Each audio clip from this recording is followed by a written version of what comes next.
Okay, welcome once again to another edition. Can we please mute our microphones if we don't have any questions or anything, and then you can unmute anytime. Thank you.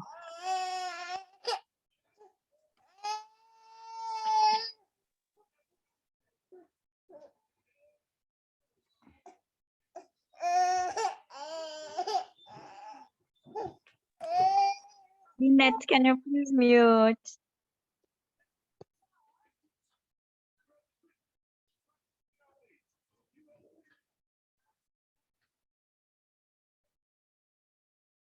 Okay, so I was saying there are some aspects that I've skipped before today's lesson because of the assignment that is due, but you can read through. I think the last time we met, we covered aspects on spurious regressions models. So you can also look at the tests for stationarity, the various ways that we can use to test for stationarity, and there's the graphical approach. We have covered this during the first assignment, and there's also the unit root test, the formal unit root test, okay, whereby we use the Dickey-Fuller test or the augmented Dickey-Fuller test. We've done that practically in using eViews. Okay, so I will not dwell much on that, but I will send you the notes. You can always read. So lesson 2 is about qualitative response regression models. So if you look at our journey so far, we've looked at quantitative dependent variables, whereby when we look at our y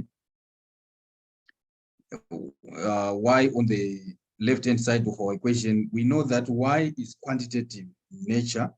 In other words, we look at y as maybe GDP, or we look at y as inflation, or any variable that you can think of. But this variable is continuous, okay? And it is quantitative in nature. If for those of you who have done econometrics before, or even if you haven't, if you check the this module, ECS4763, which is econometrics, it gives you also a background about dummy variables. But in this case, dummy variables will be appearing as an independent variable. Okay. Okay, I will try to demonstrate an example of how dummy variables can be used in regression models.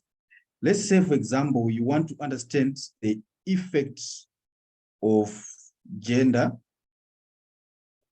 on the wage rate.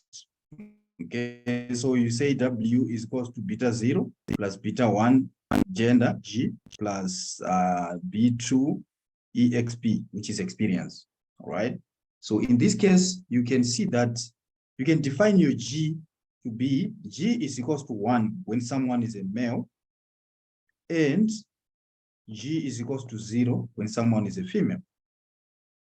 So this is a dummy variable. In other words, it is a categorical variable because it only takes two possible values. Either someone is a female or they are a male. So in that regards, you find out that our dummy variable or this qualitative variable is actually appearing on the right-hand side of the equation. Okay. But in qualitative dependent variable models, we have a binary variable appearing on the left-hand side. But I will start with some examples on having regressions whereby the independent variable itself, or one of the independent variable is a dummy variable.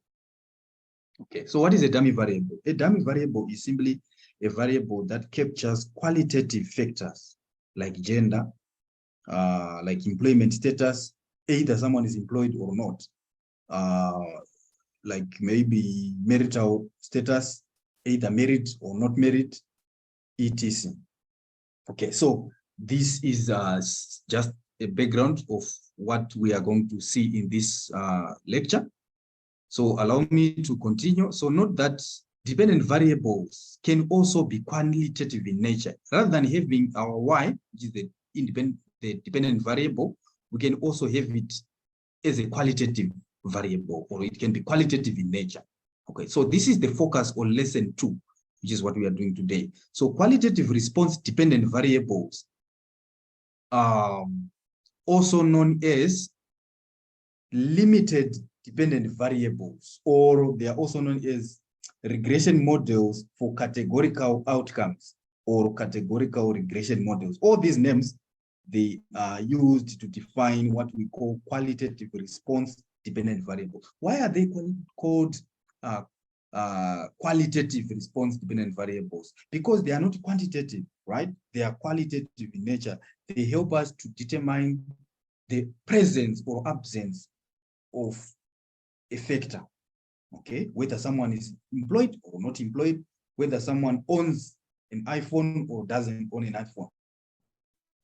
So it's qualitative in nature, it's not quantitative. All right, so these are the other names that are used: limited dependent variables or regression models for categorical outcomes.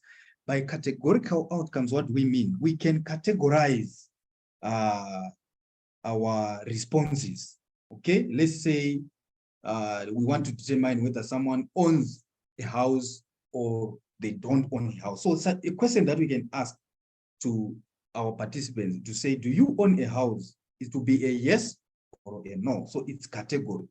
So these categories can be, they can either be 2 categories or even more categories.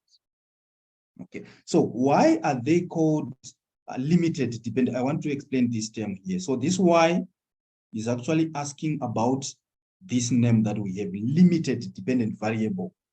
The y in our case here is not continuous. Yeah, our y here is categorical. Our y is a limited dependent variable. Why is it limited dependent variable? Because they have limited or restricted ranges of values, or the values of y that they can take. They cannot be, like for example, take a value of maybe y1 is equals to 100, y2 is equal to 200, y3 is equals. They don't behave in such a manner. They behave like it's either 1 or y is equal to 0. So that's why they are called limited dependent variables. Why? Because they are limited, or they have a restricted ranges of values that they can take, which makes it difficult to analyze them using traditional statistical methods, right? So instead of using the traditional statistical analysis that we have learned so far, we have to adopt some new techniques that we are going to see in this lecture. So if the response variable, what is the response variable? This is our y. What does it do? It responds to changes on the right-hand side. Okay, so if the response variable or the regressant, I'm sure by now you know that our y variable, which is the left-hand side, can also be called the response variable. It can be called the regressant. It can be called the dependent variable. It can be called, like, there are a lot of names that we can have for our y. So if the response variable or regressant takes 2 values, we have a binary or dichotomous variable. So what is a binary variable? A binary variable is simply a variable that takes 2 possible values. 1 when a factor is present and 0 otherwise. Okay, so it's either dichotomous, or we can call it a dichotomous or a binary variable. So if it takes 3 variables or 3 possible values, for example, you can say we can categorize the dependent variable into 3 possible outcomes.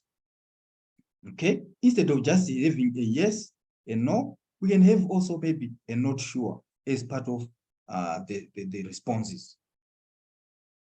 Right. Anyway, let's proceed with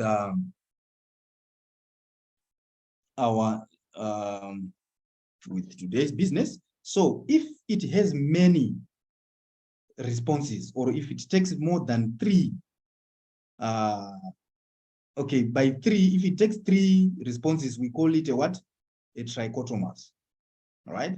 But if it takes more than 3, sorry, we call it a what? A polychotomous, or multiple category dependent variable, because it's no longer 3 responses, but it's more than 3 responses. So these models are specifically designed for dependent variables that do not take on continuous numerical values, but rather fall into distinct categories or classes. Okay, so it's maybe we want to analyze the ownership of houses in a certain location or in a certain city, we want to determine how many people own or what are the factors that determine the ownership of a house. Maybe it's the income, maybe it's the savings that people do, or any other factors. All right. So let's get started. Or before we go there, let's look at the roadmap or the direction that we want to take. So to have a critical understanding of the qualitative information regression models, pay attention to the following. Number one, you need to understand the definition and application of using binary or dummy variables in models. Number two, the definition and application of linear probability models. This is the first model that we will analyze because remember I said before, we can't use our traditional statistical analytical tools to solve binary dependent variable models. We need to come up with other techniques. Number one, the linear probability model, the logit model, and the probit models. So I'll try to cover all of these in this session. So two important resources that you can use for this lesson, for you to understand or master this topic, is Gujarat chapter number 15. Read from 15.1 to 15.4. And also you can reinforce your understanding by going through chapter 7.1 to 7.5 on multiple regression with qualitative information. It's very important that you read. In as much as I will try to unpack these concepts, it's also important that you also read on your own. So let's get started now. Focus is on how to include qualitative factors into regression models. We may be interested in indicators of participation in a program, right? Participation in a program is either someone participates in a program or they don't participate in a program. Or another example is customers purchasing decisions between two competing brands. You can either purchase brand A or purchase brand B. Maybe we have, we look at iPhone users and maybe Samsung, all right? We want to see what determines the choice or the customer's purchasing decisions between an iPhone and a Samsung, all right? So this is something that is a binary outcome as well. So in the latter case, what could be the explanatory variable, right? What could explain the customer purchasing decisions to buy an iPhone or a Samsung? Some of the variables could be price. Price explains one's decision to buy an iPhone or a Samsung. Advertising exposure, how exposed the customer is to the two brands. We can also look at the features that the phone has. We can look at age. We can look at brand loyalty. Some customers might be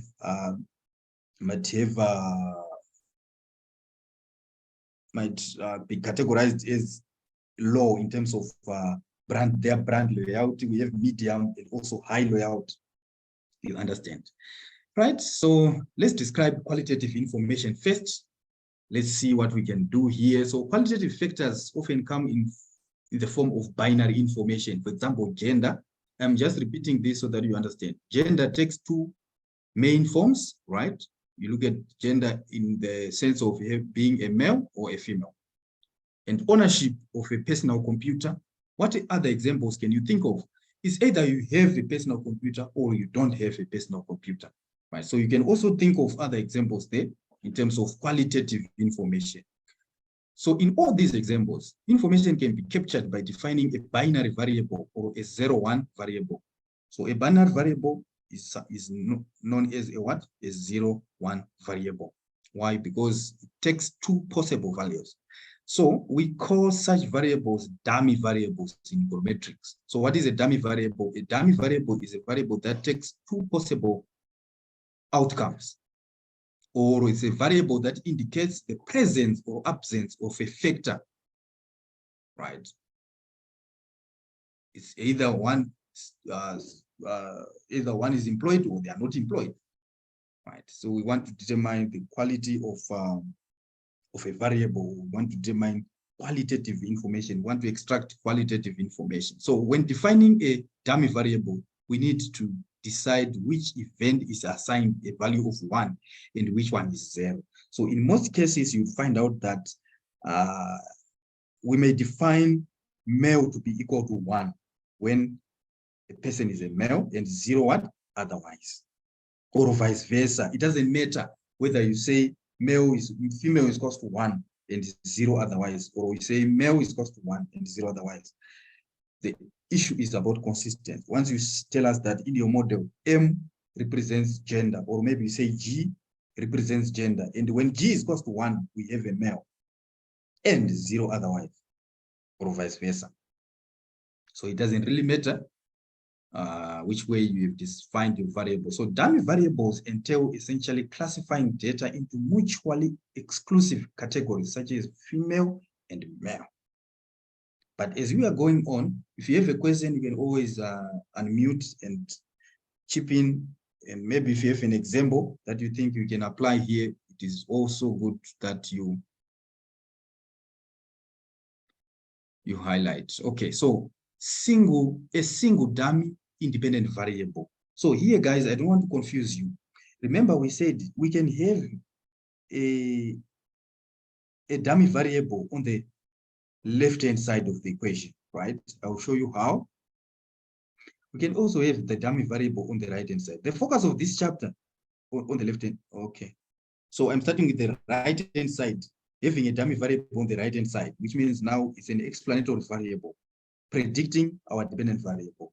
But we can also change goalpost, and then we have now our dummy variable on the left-hand side, which is the main aspect of this chapter. But for you to understand putting the dummy variable on the left-hand side, you need to understand how it works when it's on the right-hand side.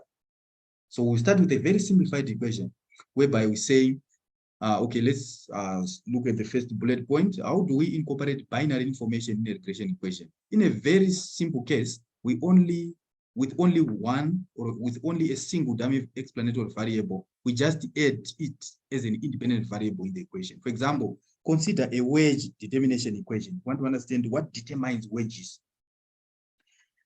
Okay, let's ignore this variable for now, but we have wage being explained by the constant term, education, and the error term, which captures any other factor that we might have excluded in this equation, right? So which means that what do you expect education to affect? How do you expect education to affect wages in general? We know that the more educated a person is, the higher we expect them to earn in terms of wage rates, right? So we expect this beta to be what? Greater than 0. Which means that as the education level increases, the wage rate also goes up. We can also put experience, beta 2 exp, but for now, for simplicity, I just included education. Let's look at this variable, female here. Female is a dummy variable. What does it mean? When female is equal to 1, when female is equal to 1, it means that an individual is a female, but it is 0 when the person is a male. But then how do we interpret this? Or I said this is delta 0, but in actual sense it's delta 1. It's delta 1, right? How do we interpret delta 1? We interpret delta 1 simply as the difference in hourly wage between females and males, given the same amount of education. So we are saying for an individual, for two individuals who, or for individuals who have got the same level of education, sigma 1 will tell us what's the difference in terms of their wages. Who is earning higher between males and females? If you look at this in a very simplified way, or in a simplified manner, look at this. We have something like this.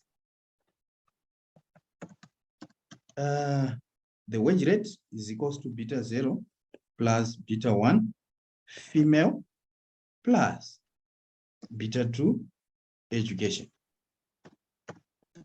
Right, so W, let's suppose that we've run this regression model and we estimated our W hat as equals to beta 0, let's say we said it's 10, plus beta 1, let's say it's 2, then we have female, plus beta 2, let's say it's just, I don't know, we can put any figure, 3, then we have education. Right. So what does this 2 tell us? What does this 2 tell us? 2, remember, this is our sigma what? I don't know if sigma 1 or sigma 0 in our equation previously. Sigma 1. Sigma 1, delta 1, sorry, delta 1. What does it tell us? Let me show you something. Let's say we have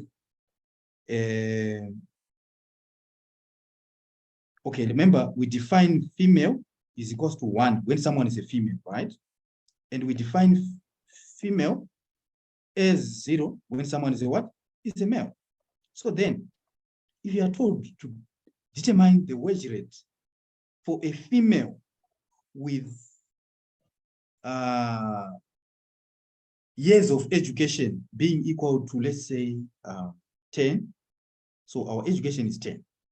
How would you come up with W hat? You say W hat is equals to 10 plus 2. What is the value of female? When we have a lady in the house, it's 1, right? Plus 3. What is the education level? It's 10 years.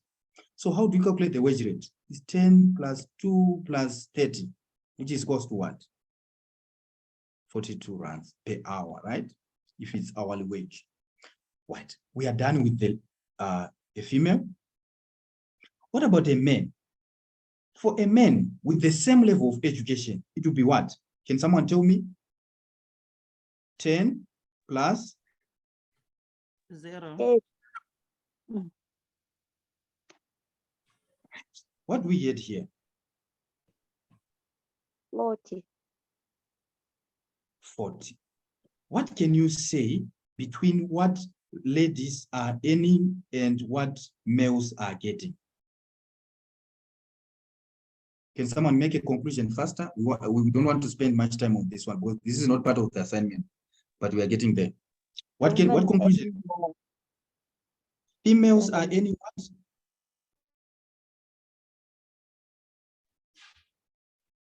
Two runs what? More More than the female, the male. Yes. So if you check these 2 rand that we have here, is simply the coefficient of the dummy variable.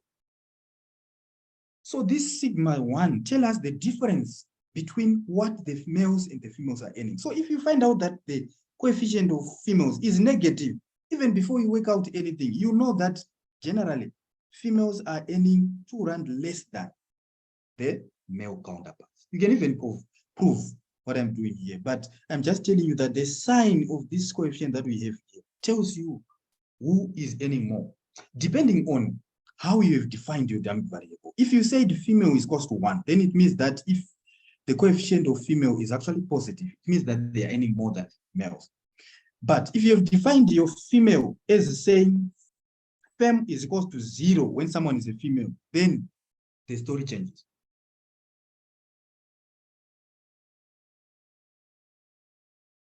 Right. So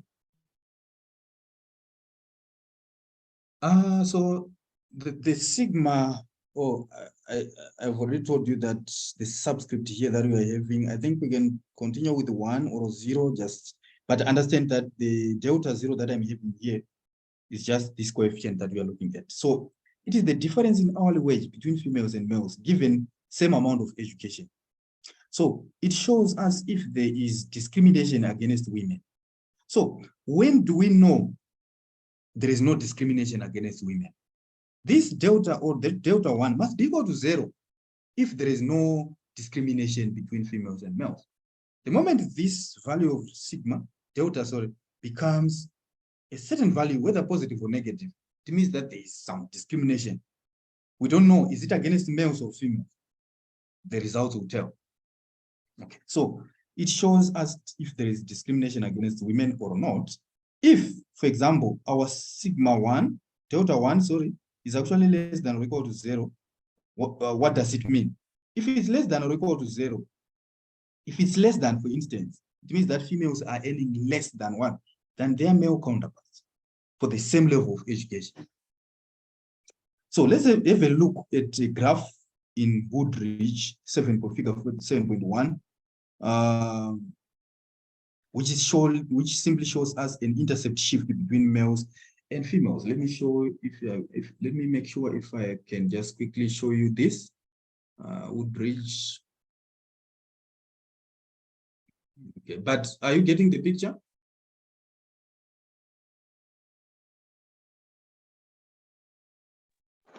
Yes. Yes. Okay. So this is what we have here. So I'm sharing two screens. If you are still seeing the previous one, just tell me. Right. So in Woodbridge, if you read this textbook, you find out exactly what I'm saying, or what we are saying in that. Yeah. So you can see that here we have education. Right. Right. But you see that this is the wage. If beta 1, so okay, here we are having different conventions, but the meaning is just the same, right? So here we are having men actually earning more than what? Than females, right? So now it depends on how they defined their dummy variable. Did they say female is equals to 1 if the person is the female, right? And female is equals to 0 when the person is male. So when the person is male, we have beta 0 equal to what? Beta 1, where is that? Sigma 0 equal to 0 when someone is a male. But when they are a female, it's 1. But now, this diagram shows us that this sigma 0, delta 0, sorry, is actually less than 0. Why? Because it actually puts the wages for females below the wages for males.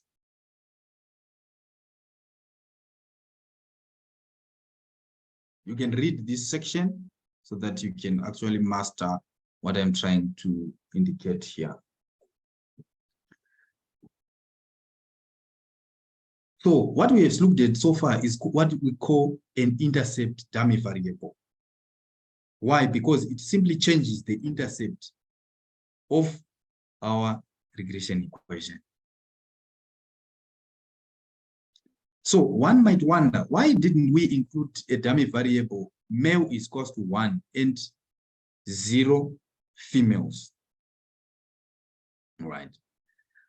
Because we've already defined our variable as female is equals to 1 and male is equals to 0.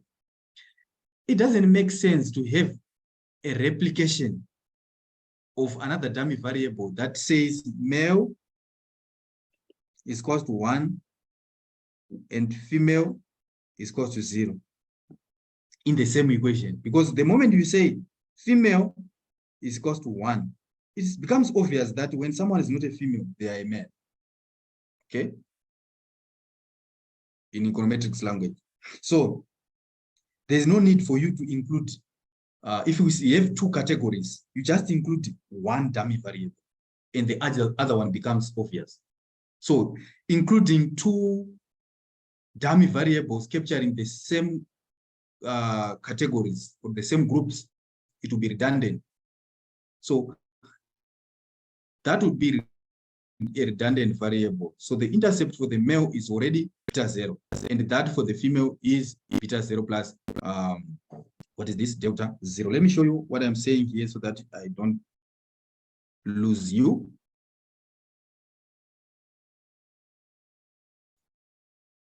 Right, we said that W is equals to beta 0 plus sigma female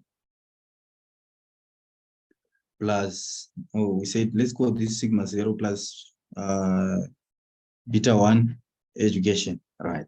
So let's suppose that if we have a lady, right, what will be the wage rate?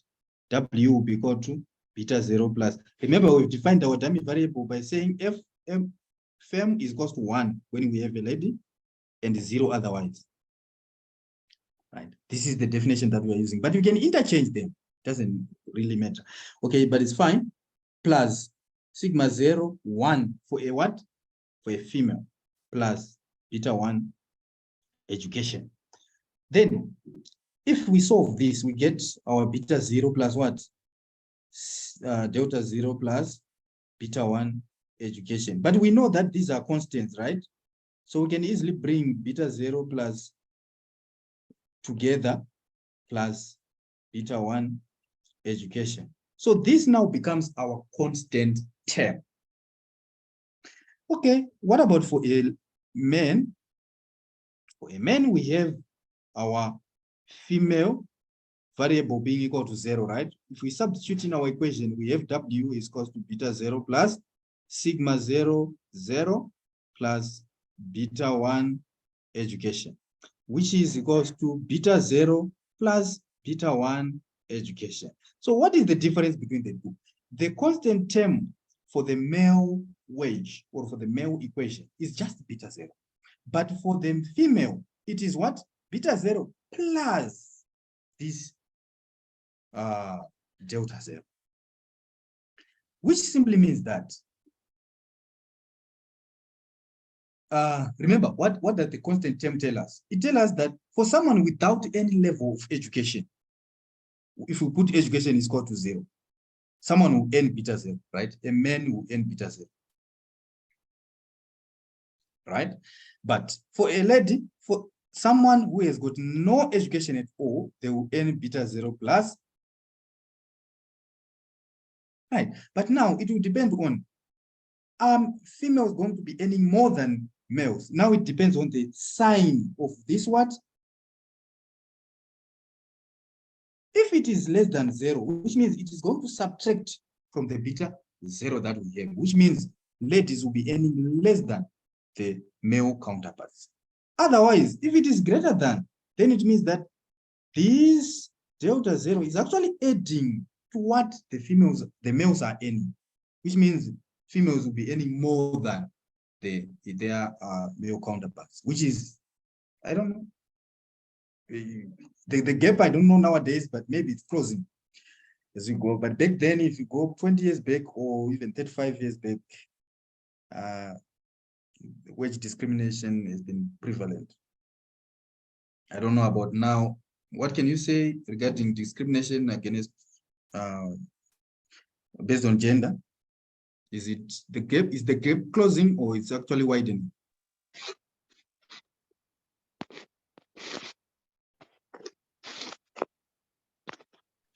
Okay. Well, but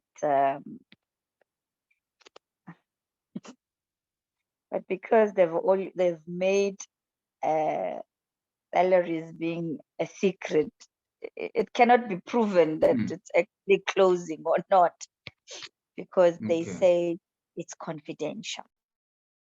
Okay. All right. Okay. It's fine.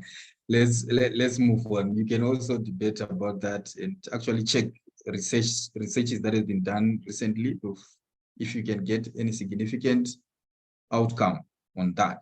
All right. So we say that because there are just two groups, we only need two different intercepts. And what are those two different intercepts? I've shown you already that we have this, the first intercept, this one is the other intercept. All right. So if you can even improve that graphically to say this one is for the ladies and this one is for the males, or vice versa, depending on who is earning higher than who. So the bottom line, including two dummy variables, in this case, would lead to perfect multicollinearity. How does perfect multicollinearity come? How does it come about? It is coming in because if you add female plus male, you get 1. Why? Because you can either have a female and 0 male, or it can be 0, 1. So the total will be 1. So here we are saying that female is a perfect linear function of the male. Why? Because you can express female as a function of 1 minus what? Minus male. Which means that now we have a problem in econometrics, which is what we call multicollinearity, which is what we don't want to have. That's why we just include female in the equation. If you go back to our equation here, I didn't include another variable that we call, maybe, let me say sigma 2, delta 2, then I say male. Why? Because I know that in female, if someone is not a female, already they are a what? A male. Right. Or vice versa. That's why we say we don't include both. If we have two categories, we include one dummy variable. If you have three categories, we include two dummy variables. It's similar to say like the location of an individual. They come from Northwest, from Pumalanga. You have also the Gauteng province. So if we have three categories like this, we just include two dummy variables. For example, we say alpha, Northwest, alpha 1, Northwest, alpha 2, MP, just like that. Why? Because we know if you are not from here, if you are not from here again, then you are from the last category. So there's no need for you to include it because we know already. Okay, so okay, we've covered this already. So inclusion of all categories would lead to a dummy variable trait. What is a dummy variable trait? I'm sure you're going to get a question on this. Right. Even on your quiz, I think they will be there. So you see, a dummy variable trait is like when you have too many dummy variables is the number of groups that you have. If you're having 4 categories, the rule of thumb is that if your groups, let's say groups are 4, your dummy variables that should be included should be n minus what? Minus 1, which is 3. N is equal to 2 in the case of gender, because it's female or male, then our number of dummy variables should be n minus what? 1, which is 2 minus what? Which is 1. Okay. So in our example, we have chosen males to be the best group or benchmark or reference group. So best group, benchmark or reference group is just the same thing. Why? Because when we estimate our equation, we said male is equal to 0. When male is equal to 0, this will be our best equation, right? And the benchmark, right? You can also have the females as the benchmark, depending on how you have defined your what? The dummy variable. If you say FEM is equal to 1, if it's a man, for example, then the story also changes, like I've said before. But let's not spend much time on here because it's just an orientation that I'm giving you to dummy variables. So that is the group against which comparisons are made. We could also use females as reference points. How? To define, to say, let's say,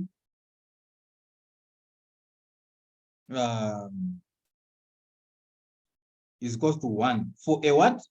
For a man. And then otherwise, 0 what? Otherwise. Which means the one that you say is 0 otherwise is actually the reference what? The reference group.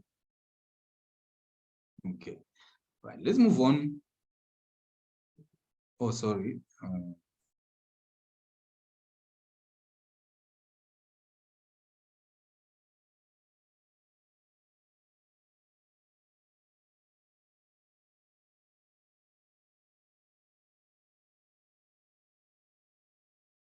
Right. So here we are.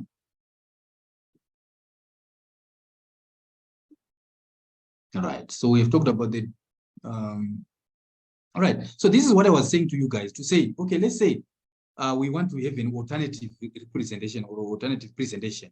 The wage is equal to beta 0 male, alpha 0 female, beta 1 education. What we have done, we've included both dummies in the equation, but we have suppressed the intercept term. That will be acceptable. In this case, there will be no dummy variable trait. Why? However, there's no dummy variable trait because we've dropped the intercept. Because this intercept in our equation here, if you check, this intercept here is actually telling us for someone who has no education, a male is going to earn what? Beta 0. That is the intercept. But for a lady with no education, the years of education, 0. they are going to n beta 0 plus what? Delta 0. So this already tells us the difference between what these two guys are going to n. So the intercept term here tells us the story regarding the wedge differentials. But if we suppress the constant term and we include both dummies, that will be okay. You can't include the constant term here, like maybe let's say alpha 0, the constant term, and then you include again both groups there. Then you have a dummy variable. So however, this formulation is little to offer because testing for a difference in the intercept will become more difficult. So that's why we don't want to have the inclusion of both groups in the same equation. It's better to focus on what? On this formulation that we have initially, whereby we have our initial, the intercept and one categorical. So, so here we are. So hence, we will always include the overall intercept for the base group rather than including both categories in the same equation. So nothing much changes when more explanatory variables are involved. So if we involve more explanatory variables, we add more and more and more variables. Nothing changes in terms of the interpretation of our coefficients. For example, the wedge is equal to beta 0. Right, guys, I want you to understand, by now I'm sure you know what this beta 0 means. How do we get beta 0? We can only find beta 0 to be the wedge when we have zeros for all the other explanatory variables. The tenure is 0, experience is 0, education is 0, female, this variable is 0, which means this person is a what? Is a male. Right. So for a male with no level of education, no experience, 0 tenure, they actually aim beta 0. That's what the constant term means in this case. That being said, thus, for the same experience, tenure, and education, the null hypothesis of no difference between men and female in terms of their earnings is given by. When we are now testing for the null for wage discrimination, we want to test for the significance of this parameter, which is what? Delta 0. What do? We state on our null hypothesis to say that delta 0 is equal to 0. When it is 0, what does it mean? It means that there is no difference between the earnings of females and males. However, alternatively, the null hypothesis will state that sigma 0 is actually less than what? 0. Remember, guys, this is not part of your quiz or what, but it's background information that you need to know. You might not be asked anything about this because this is assumed, it's an assumption that you have done this already in your undergraduate program, which is ECS econometrics. This module, it is actually the one that deals with this. So let's replicate the example in 7.1 Woodridge. Make sure you practice this. Okay. So for Woodridge, if you go on to the textbook, 7.1 in Woodridge, let me try to replicate that for you. Sure, if you go to additional resources, activities, data, activities, I think it's the wedge work file. Just verify that. But if you go to the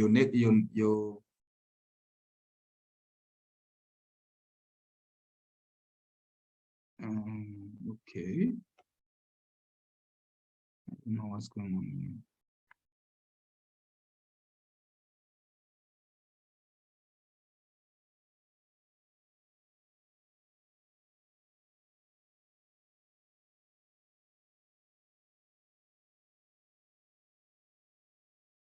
Okay, I wanted to replicate this with you guys to see how you can run this model.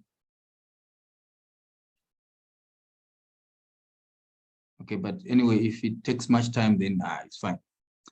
But it's not something that is out of this world. It's doable. What you simply need to do is to go on page 224 of Woodridge and then The challenge that I'm having is that I can't open this now.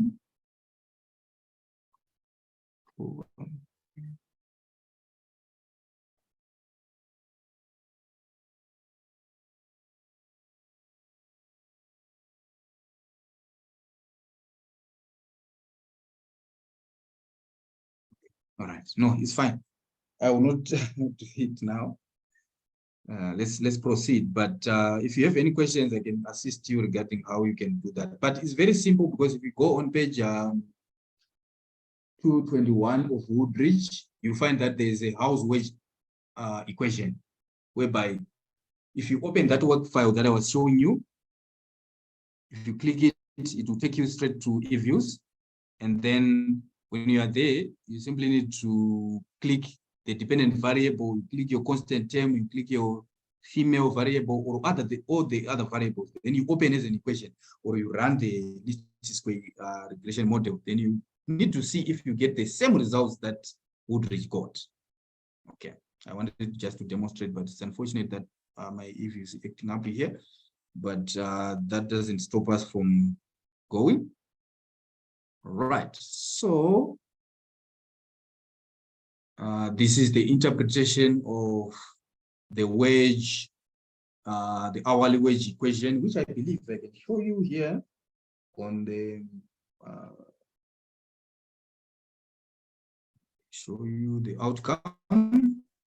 I thought I'll be able to replicate the results for you, but unfortunately, but this is what I was talking about, to say when you open that wage work file, you have your wage, you select your dependent variable, you select your constant term, you select the female, education, experience, and tenure.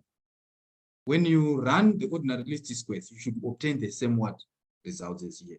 And then our duty here is to interpret. What does it mean? We know that female, what is female? Female is defined as one when someone is I don't know if we have somewhere where it's stated.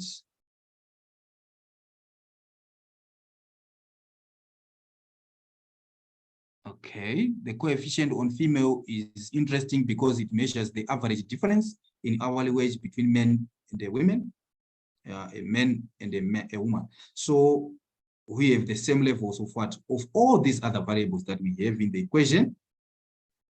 So if we take a woman and a man with the same level of education, experience, and tenure, the woman earns on average 1.81 less. Why is it less? Because of the sign. Right. So in other words, female here is defined as female is equals to 1 when someone is a female and 0 when they are a male. Right. I hope you see what I am talking about here.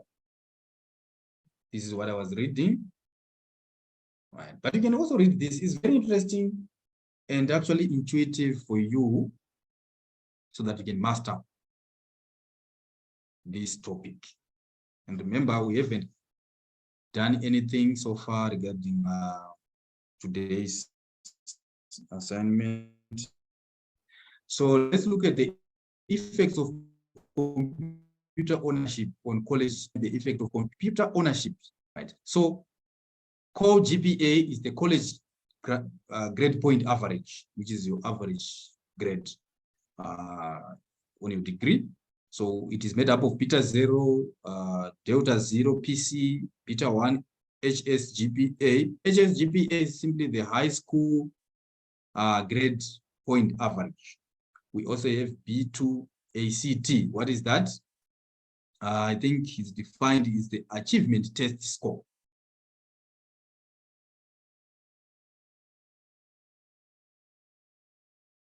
So by make some inferences regarding what do you expect the coefficient.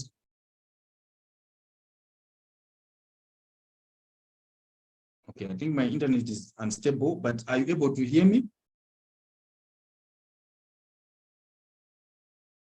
Yes. Okay, so I'm saying here, you can see that just by looking at this equation, you can try to come up with some inferences regarding what you expect the coefficient of PC to be Is it positive or negative? The coefficient of HS, GPA, is it going to be positive or negative? Because we know from theory that if you have a high school grade point average, it's highly likely that you are going to have a high college grade point average. Right? So we expect this beta 1 to be positive. But when you run the regression, it might come out negative or even not statistically significant. We also look at this, the achievement test score. Right? We also expect it to be positive. What about now our dummy variable?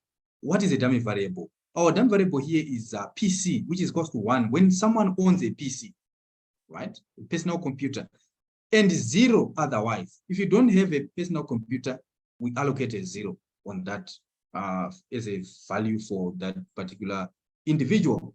So we expect people who own personal computers to have higher college grade point averages. Why? Because if you have a personal computer, maybe you have a lot of time to work on your assignments or what, rather than queuing in a lab for you to access a computer. You know, the benefits of having personal computers. Right. So we expect this to be what? Positive rather than negative. Okay, let's now look at if you run the regression and then we obtain this equation, which says 1.26, this is our beta 0, 0.157, and all the other. I think there's a plus here. Right. So what does this mean? It means that we can't interpret PC as a continuous variable. Because remember, on continuous variables, we normally say, if PC increases by 1 unit, then the college graduate, college grade point average is going to increase by what? By 0.157. That's how we interpret under normal circumstances on continuous variables. But this is not a continuous variable. It's a binary variable. Takes a value of 1 when someone has a computer and 0 otherwise. So how do we interpret it? We say individuals or students who own a student or students who own computers, or a student who has got a PC is predicted to have a GPA that is 1.6 points higher than a student without a PC. You see what we are doing here? 1.6 is because we round off here to 2 decimal places. You can't interpret it by saying if PC changes. It can only change from being a computer owner to a non-computer owner. So you can't really make sense out of that. What we need to do is to see how those students who have got personal computers perform compared to those that do not have. So those that do not have personal computers who actually perform, this will be their what? This is the best mark or the benchmark or the best group, those that do not have computers. If you put 0 here, what are we saying? A person doesn't have a computer. If you put 0 here, it means that that person was having a 0 high school GPA. If you put 0 here, it's like we are saying the person has got a 0 achievement test score. We are putting 0 across all the other independent variables. Therefore, we are saying now, a person who doesn't have a computer, who does not have or who had a 0 high school GPA and 0 achievement test score, they are likely to score 1.26 in college, which doesn't make sense because normally for you to go to college, you need to have a reasonable high school GPA. Right. So sometimes this intercept term doesn't make sense in economic terms. It doesn't make sense. So sometimes we are not really asked to interpret it because it doesn't make sense sometimes. But there are cases where it makes sense. So always check your equation and say, okay, if I'm saying, if I put zeros on all these other independent variables, does this value make sense? You also have to check on that. So previous examples we have viewed, on previous examples, this can be viewed as having relevance for policy analysis. We want to analyze, okay, the performance of students who have got computers and those who do not have computers. We also want to make a policy analysis regarding wage differentials. All right. So the first example, interest was on what? Gender discrimination in the workforce. The second case, effects of computer ownership on college performance. This is the policy analysis. But we can also make use of policy evaluation, whereby we want to evaluate the effectiveness of a policy. You're going to see, let's say we implement a policy, like maybe it's a training workshop for employees. We want to see their performance before. Okay, we have two groups, maybe those that are trained and those that are not trained. So now we come and have our independent variable, our independent variables. We can have those that has been trained and those that has not been trained. And we see how does training affect productivity.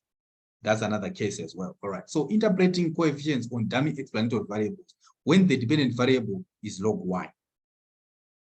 This is very important, guys, because when we have y is equals to beta 0 plus beta 1 log, sorry, not log, beta 1 x like this. The way we interpret this and the way we interpret a log y is equals to beta 0 plus beta 1 log x is not the same. It's different. When we have a log like this, we interpret as a what? As percentages, by saying if x increases by 1%, y is going to increase by beta 1%. But if it's a linear function like this, if x increases by 1 unit, our y is going to increase by or change by beta 1 units. It's very important. But if it's a log function, the story changes. It further changes when we are now looking at a dummy variable. Because for a dummy variable, like for example, colonial here is a dummy variable. What is it? Whenever you see a dummy variable in an equation, understand how they defined that variable. In this case, colonial is like a house that has got a colonial style. All right. If you want to understand more about that, you can just Google, like, to say colonial housing style or colonial colonial style of houses. I don't know. You will find out that you know, like, Africa was colonized, and then during that process there are some architectural designs that were implemented here, and we can have houses that have got maybe a native style and those that have got a colonial style. So it's a dummy variable. It takes 1 when a house has a colonial style and 0 otherwise. So in our case here, the dependent variable appearing, or it appears in a logarithmic form. In other words, we have log of y is equals to, and everything on the right hand side can be logged also. Okay, here these are continuous variables, so we can include logs on them. But for our dummy variables, I don't know, bedrooms, I think it's the number of bedrooms that the house has. Okay, just orient you. This is a housing equation, a housing price equation, whereby we want to understand the price of a house being explained by the lot size, being explained by the square feet. This is the size of the house. Also, the number of bedrooms that we have, either 1, 2, 3, 4, 5, I don't know. And then colonial. My interest here is on colonial as a binary variable. But now, guys, if we have a log on the left-hand side and a dummy variable on the right-hand side, the story changes in terms of explanation. How does it change? Other variables are self-explanatory. Why? Because if we have a log here and a log here, it's a double log function.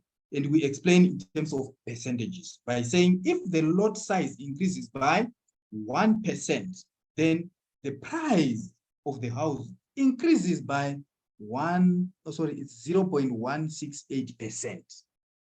The same applies for this one. If the square feet of a, if the size of, if the size of the house increases by 1%, because there's a log, we say percent, then the price of that particular house also increases by 0.0707%.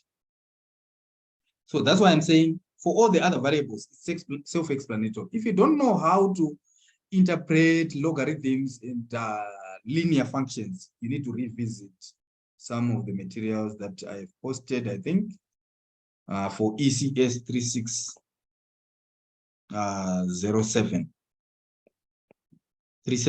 sorry, just to have a background on how to interpret these. But I think I'll touch on some of those aspects here. So now, other variables are self-explanatory except for colonial. So what is colonial? Colonial is a binary, so which is a binary variable which is equals to 1 if the house is of the colonial style. And I will add that and 0 what otherwise. So for given levels of lot size, square feet, bedrooms, the difference in the log price. Remember, our dependent variable is log. Log price between a house of a colonial style and that of another style is what? Remember how we interpret the what? The coefficient of a dummy variable. Generally, that's how we do it. Right. So the actual meaning of this is that this means that a colonial style house is predicted to sell for about 5.4% more, holding other factors constant. Okay. I will explain to you what was the mechanics that we use to explain that. So the following table can be very useful if you want to revisit the interpretation of models, different models. This is generic, and I'm not applying it to what we are doing today. It's just generic. If we have your, let's say, log of y is equals to beta 0 plus log of what? Of x. This is a double log function. And when you interpret a log function like this, you use a 1% change in x lead to a beta percent change in what? Okay, there's a beta 1 here. Beta percent change. This is a double log function. If it's a linear function is simply like y is equals to beta 0 plus what? Beta 1 x. This is a linear function. There is no logarithm here. You say a 1 unit change in x will result in beta units change in y. No story here. So this one and this one, they are very simple. All right. What about a log linear? A log linear is something like when you have the log or the logarithm on the left-hand side of the equation, whereby we are having something like, remember, we can say ln, right, for natural logarithm. So when you see ln, it means it's a logarithm, or some they say ln, I don't know. Logarithm of y is equals to beta 0 plus beta 1 x. What is this? This is a log linear function. And the best way to interpret that is to say, because remember here we don't have log. So when we don't have log, we say a unit change in x will result in what? In beta 1%. Oh, sorry, beta 1, and then we multiply by what? By 100. Let me check. Log linear is it's 100. We multiply by 100 here for a log linear. So we say beta 1 multiplied by 100 times beta 1%. That would be, for example, if you have a log linear like ln y is equals to 10 plus 0.02 x, like this. So you say a unit increase in x will result in 0.02 times 100, which is equals to what? 2% increase in what? In y. That's how we do it. I've done the log linear. There is also linear log. So for a linear log model, that's when we have Y doesn't have a log, but we have the log on what? On X. So now the story changes. How does it change? Because now we have to divide by 100, unit change in Y. For whenever we don't have the side that we don't have the log, we use units. Where we have the log, we have percent. So that's why I was saying if we have a log function, we use what? A 1% change in X will result in beta percent change in Y. So this is some of the aspects that we need to know and master. But I'm saying this is generic, right? We haven't brought these aspects to now limited dependent variable models. We have done time series, and when you interpret time series, depending on the model that you are presented with, if it's a log function, or if it's a log function, or if it's a log linear function, take note of how you interpret these functions, right? These are models. So this is only for, so this is only so if the regressor is quantitative. So if our regressor, which I think I wanted to say regressant. Here, it must be regressant. Right. So you can also check page 298, Gujarat 9, example 9.8, or Woodridge, example 7.5. Right.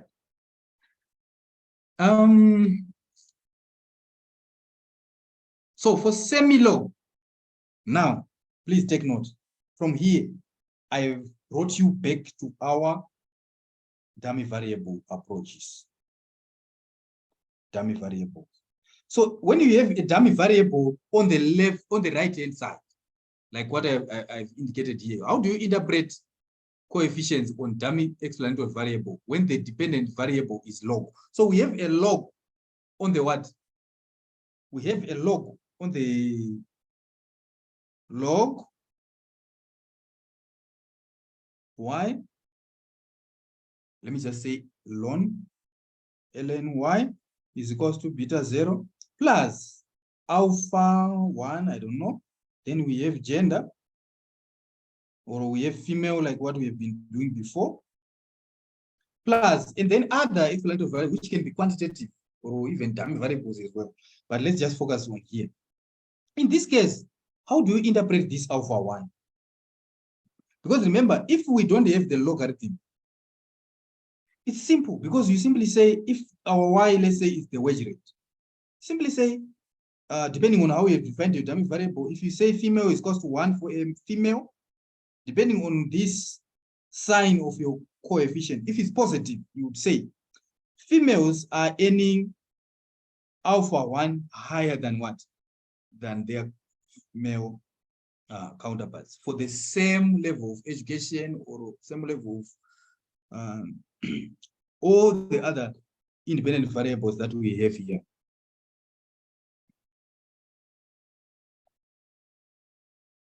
Right, but now we have introduced a new term, which is the logarithm. How do you interpret? The best aspect that you need to master, guys, you are going to see questions on this in your quiz, I'm sure. So when you have the logarithm on the left-hand side, if you have a logarithm on the left-hand side, you will simply need to say,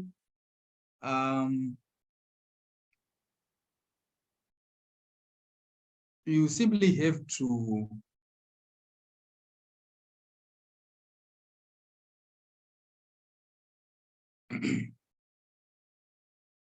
you simply take the anti-logarithm to base E of the estimated dummy coefficient, and then you subtract 1 from it, then you multiply the difference by 100. Read also page 303 of Gujarat, example 9.7. Let me show you what I'm saying. When you have a log linear equation and we have a dummy variable, again, you see we have logarithm of the wage is equals to beta z. Okay, let me put the actual figures. 10 plus what? 0.5. And then we have a dummy variable for female. No, let me just say, I don't want to confuse you, but let me just say gender. Let's put G. But we define our G. We say G is equal to 1 for a male, right? And then is equal to 0 if someone is a female. All right. If this is the case, how do we interpret this 0.5? If we didn't have the logarithm, that was going to be fine because we know that males are earning 0.5 more or 0.5 rands more than females. But now, because of this logarithm doesn't allow us to do that. What does it allow us to do? We say we raise the coefficients, or we actually exponentiate it. Or what do? We actually take the anti-logarithm. Because if you say logarithm of W is equal to 2, for us to find W, what do? We take the anti-logarithm. Right. Basically, this is the laws of logarithms and the exponents. So that's what we do here. What do? We say exponent of 0.5 minus 1, and then you multiply by 100. We get what? Let me take my calculator here. How do we get the exponents? E to the power of 0.5. I get that one. Okay.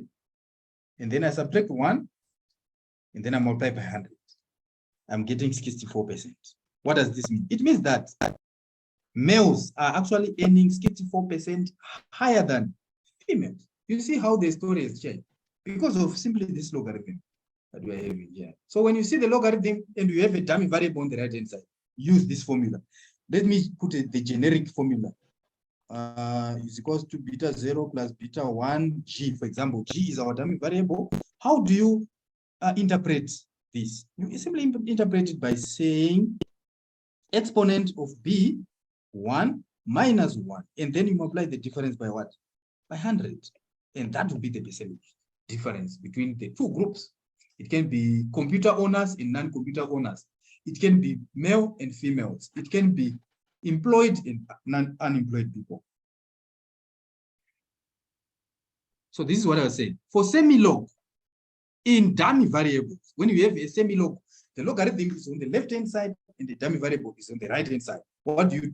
You simply take the anti-logarithm by taking the exponent to base E of the estimated dummy coefficient, which is our beta 1 in this case, and subtract 1 from it and then apply the difference by 100. You are going to see this formula very useful in your quiz, I believe so.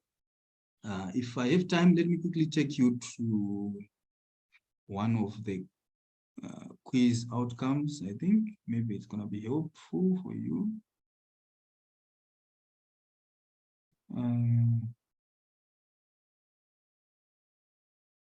Right, I think we have this.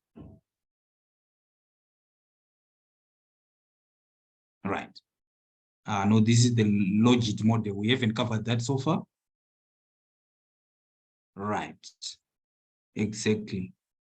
Is this the logit again? I think it's a logit. Let me check for non-logit model. Yes, we have gender here. And then the log of salary. And the gender. Gender is 1 if individual is female. And the coefficient of gender is negative. So how then do you interpret that? I think there's a link there.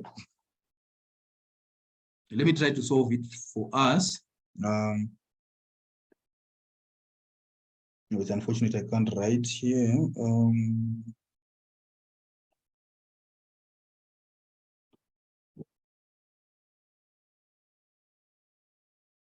Okay.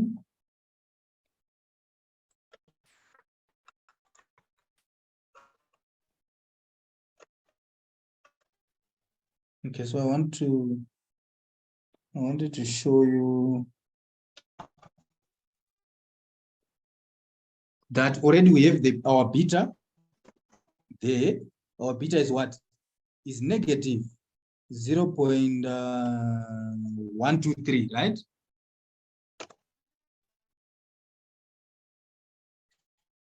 Our beta is negative 0.123. Right. So for us to find the percentage difference in terms of earnings, what do? You simply take the exponent of negative 0.123. You subtract 1, then you multiply by 100. you are done. Let's do that. If you have a calculator, grab your calculator and let's go through this. It's negative 0.123 equals to negative, you subtract 1, and then you multiply the difference by 100. I'm getting 11.6% below male workers. Why is it below? Because we know that the reference point here is males. Why is it males? Because we are told that gender is equal to 1 if someone is a female. So if you put 1 here, it becomes this equation becomes 0.56 minus this. So we are subtracting actually 0.56 minus 0.123 because this is for the female. But if you put 0 here, we have 0.56, which is for the male. Right. So this is what we are saying for this case. I just want to show you how applicable this can be for the assignment.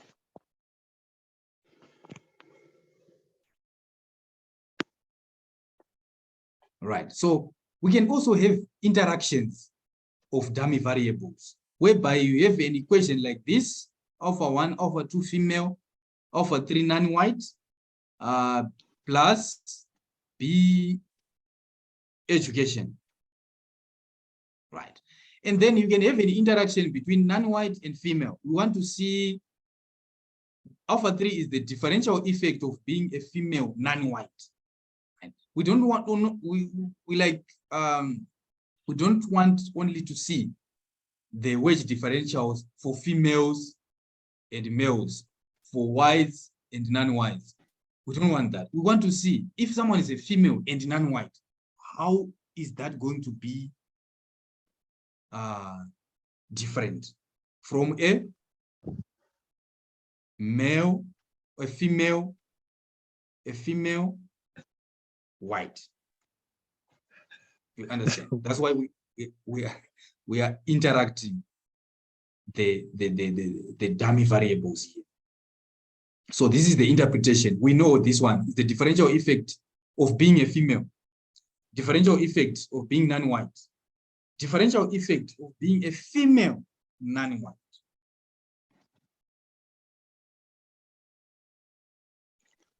Right, now guys, we are getting to where exactly I wanted us to be. Now, we have looked at our dummy variables being on the explanatory side, being on the right-hand side. Now we want to change the story. Let's bring that dummy variable to the left-hand side.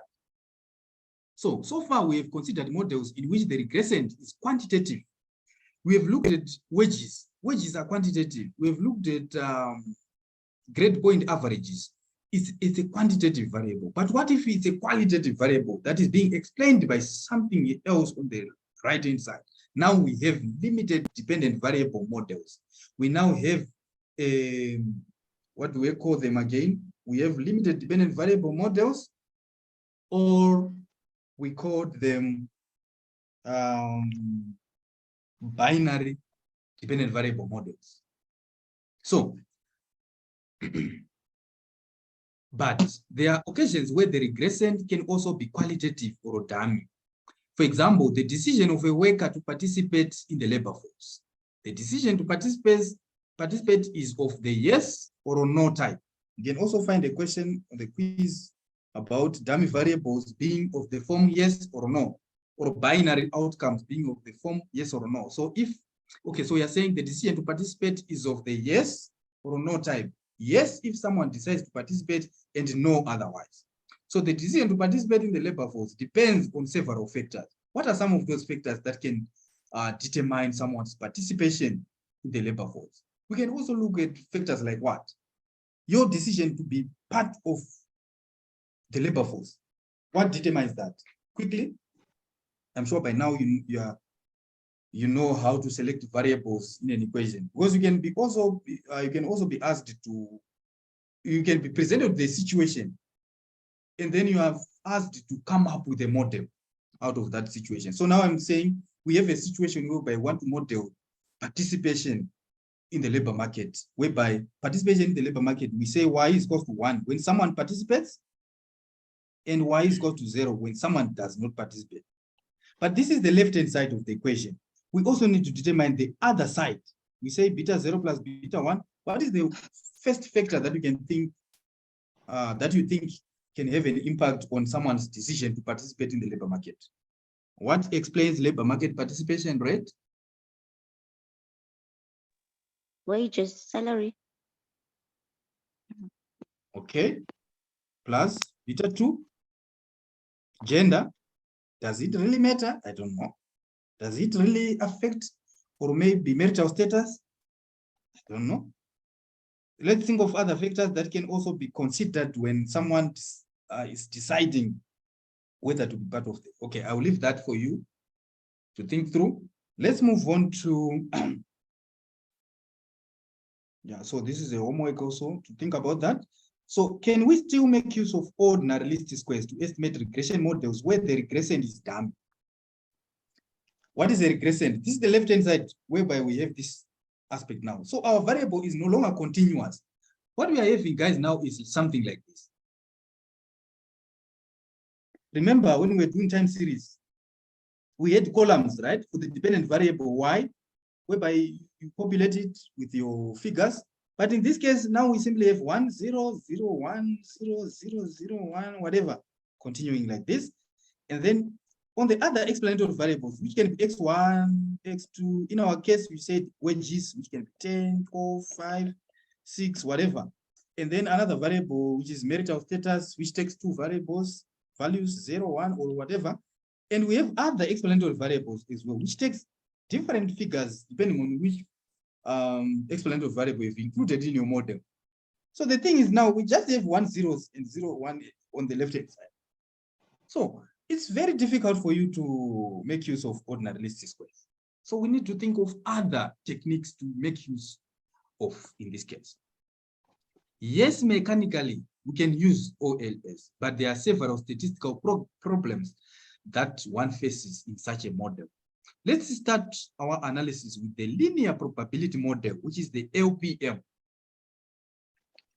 So we have a binary dependent variable, and we want to make use of the linear probability model. So in this case, Y, which is a qualitative event, takes only two possible values. Because Y take on only two values, beta cannot be interpreted as change in Y, given a 1 unit increase in J.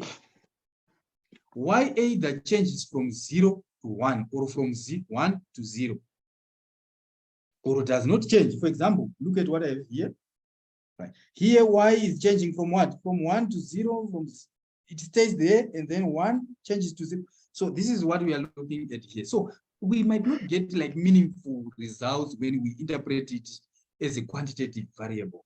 We need to design ways to explain the changes in our Y when we have a binary outcome. So let's look at Y is equal to beta 1, beta 2x plus U. X is family income and Y is equal to 1 if the family owns a house and is 0 if it does not own a house. So the model looks like a typical linear regression model, but because the regression is binary or dichotomous, we've already explained that, it is called a linear probability model. So expectation of Y given X is the conditional probability that the event will occur given X.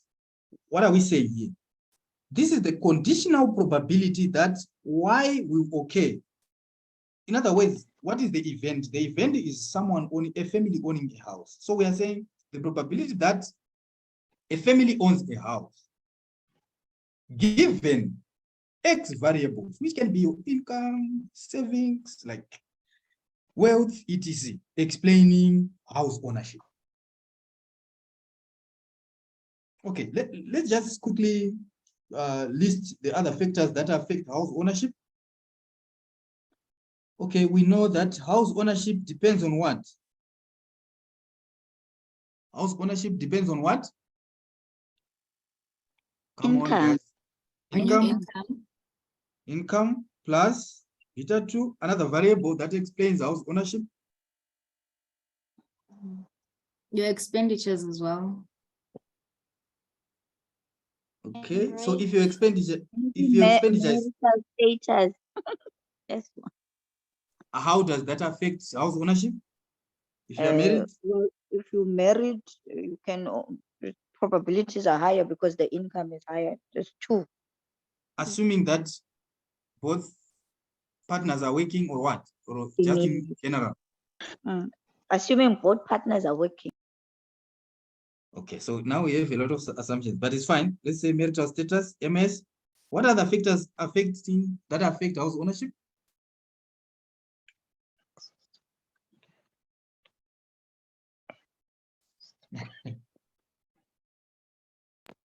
Let's talk. We can't have a regression equation. Just it's what? Maybe the area, or the location of the of buying It can a house. also be your credit score. If your credit score is very high, the probability of house ownership increases or decreases? Increases. Okay, right. And many more other factors that you can look at.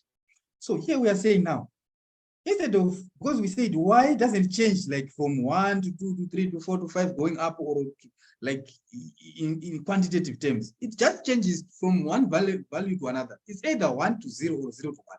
So instead of interpreting it as a change in y, let's interpret it as probability.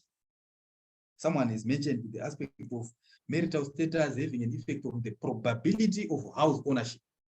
Instead of saying it will change a person from owning a house to not owning a, no. Let's look at the probability of house ownership. So what is our event? Our event is house ownership. It is 1 when someone owns the house. It is 0 when they don't own a house. So in our case, it gives, what is it? The expected value, the conditional probability. It gives the probability of a family owning a house given income what? X, assuming that this X is measuring what? Income.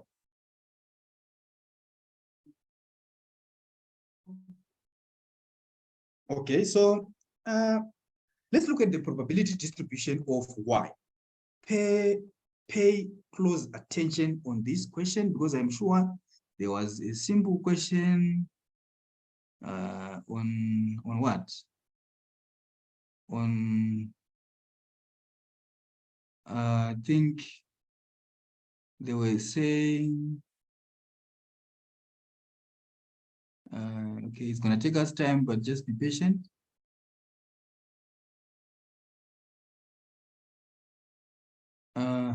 Actually, I don't see that. It's a very simple question, but you can get lost. Yeah, it's here. So in a linear probability model, if PI indicates the probability that an event will occur, then PI minus 1 will indicate the probability of an event not occurring. This is false. Why? Because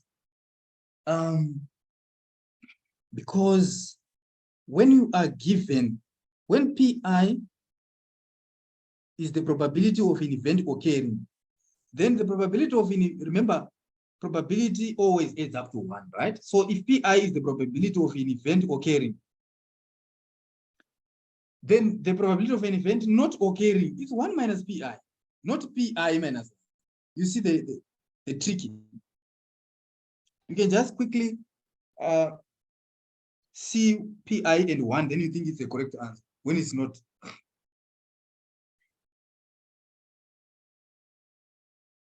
So here I'm looking at the probability distribution of Y.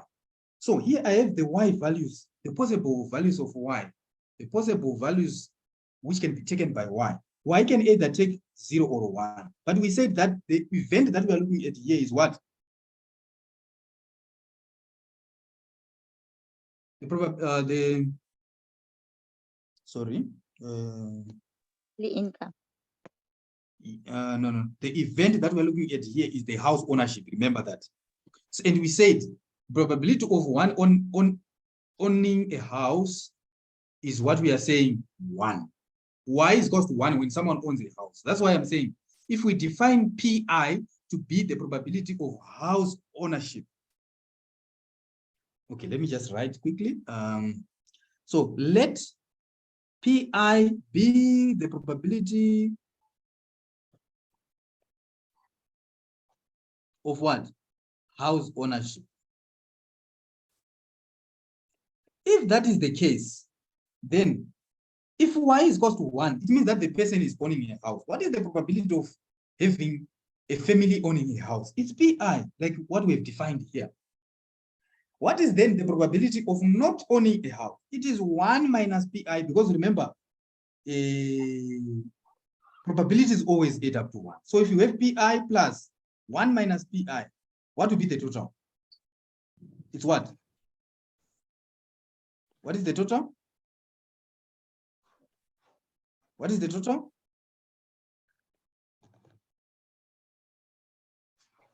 Can you see what I've done here?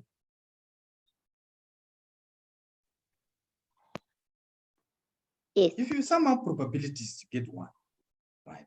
So that's why I said the total is 1, which brings us back to that question which you see on the quiz, whereby they said in a linear probability model, if PI is the probability of having an event occurring, what is the probability of having the event not occurring? It's simply a subtraction of the probability of the event occurring from 1. Right. Now, let's look at the expectation. The expected value of Y, if you have done statistics, you know what I'm about to do. For us to get the expected value of Y, the expectation of Y, what do? We simply multiply the observation of Y by its corresponding probability, and then we add. So it's 0 by this plus 1 by this. And we get PI. And if you remember, from here, I didn't include this on the slide, but I'm sure you can easily tell that expected value of Y is equals to the expectation of beta 1 plus the expectation of beta 2x plus the expectation of U. What is the expectation of U? Can someone recall from econometrics? From time series? 0. What is the expect? It's 0, so this one goes away. We are left with what is the expected value of a constant? It's a constant plus beta 2x.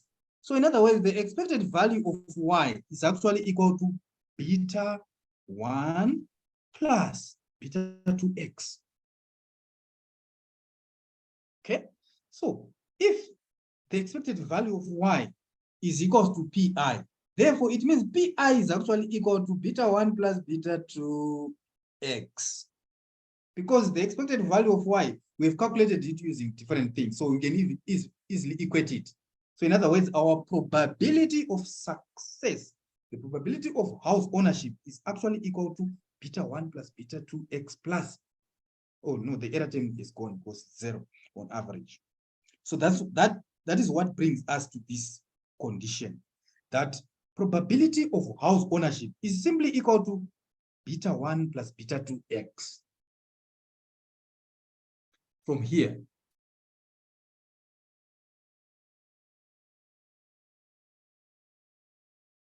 if we put the expectation here, put the expectation on the other side, we are left with beta 1 plus beta 2x.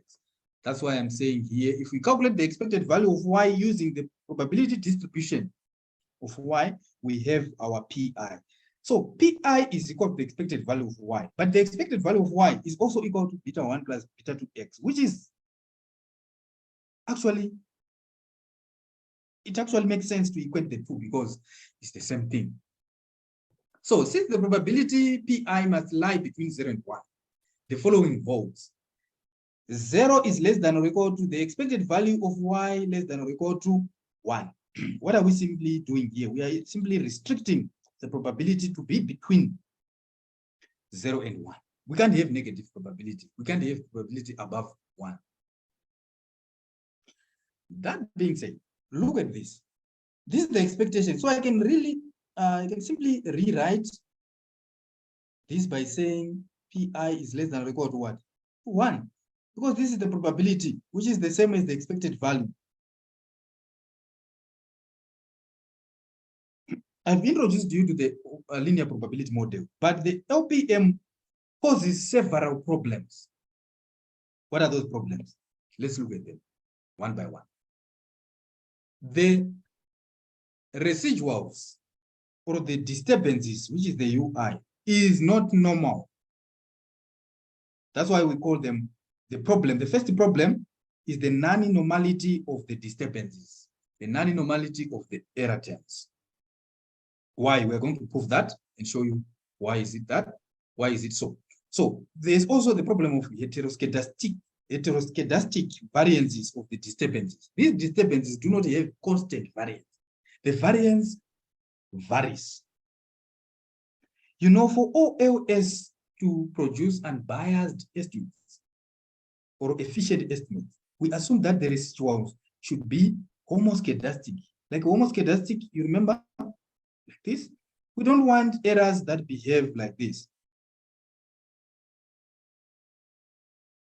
We don't want residuals that behave in this manner, because that's where we have heteroscedasticity. Hetero means different, scedasticity means variance. So it's different variance or varying variance. What we want when we apply OLS, we want constant variance. Variance that doesn't vary, or variance that remains constant across the sample. So we have two problems so far. Third problem, predictions of less than 0 or greater than 1. This one we can have, because it's a linear probability model, we can have probabilities even lying below 0 or even lying above 1. That's the key limitation of the LPM.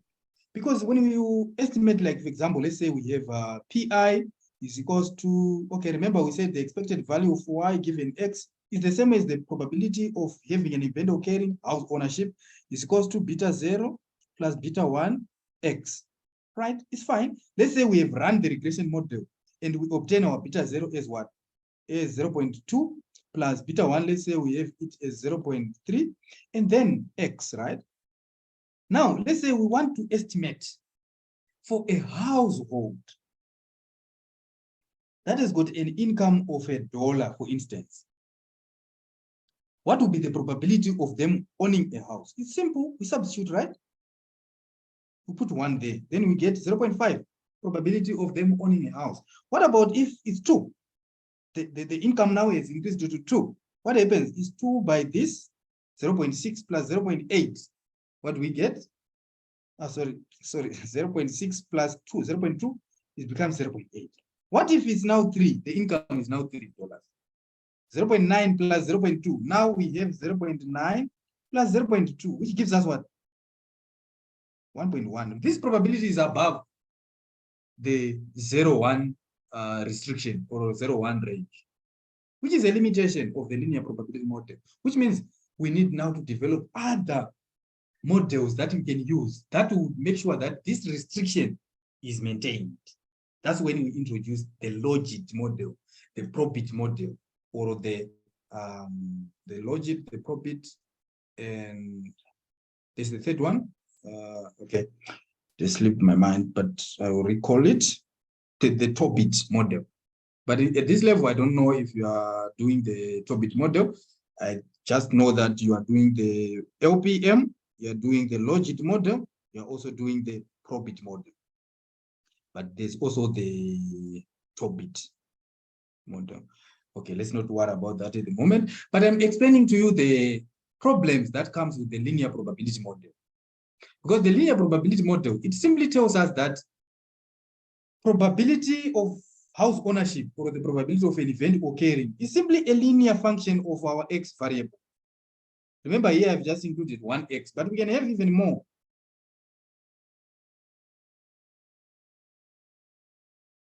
So what happens now if your X is increasing?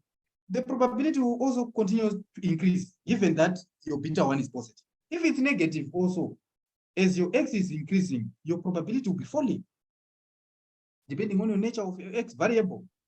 What is an example of an X variable that can reduce your probability of house ownership?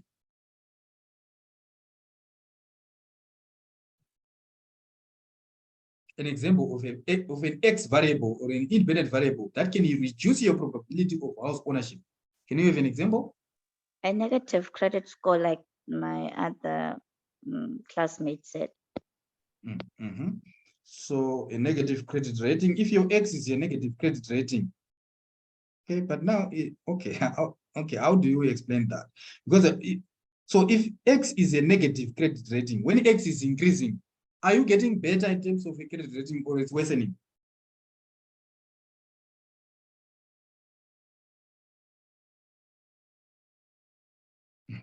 Please just repeat the question. Yes, I also want to.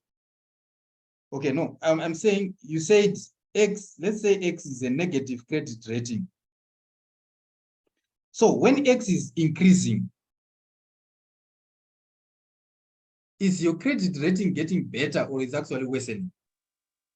It's getting When you better, have declining. So your credit rating, Becoming worse. when your credit score is going up, it's good. When it's going down, it's worse. But let's look at how you have defined this variable in this case. But One of if, you guys, if X represents a negative credit score, and if it's increasing, it means then your credit score is getting worse. Yes, that's what I wanted to. So it's very important to look at how these variables are defined in your question, right? If it's just credit rating, the higher it is, the better I am, or it increases my chances of house ownership. But if we define it here as a negative credit rating, so the higher this value is, the worse the situation that I'm in. Okay. Anyways, something else that you just need to take note of. So the last problem is the problem of the questionable measures of goodness of fit. If you still remember, what is R squared, guys, and what does it do? Can someone just give me a light? What is R squared and what does it do?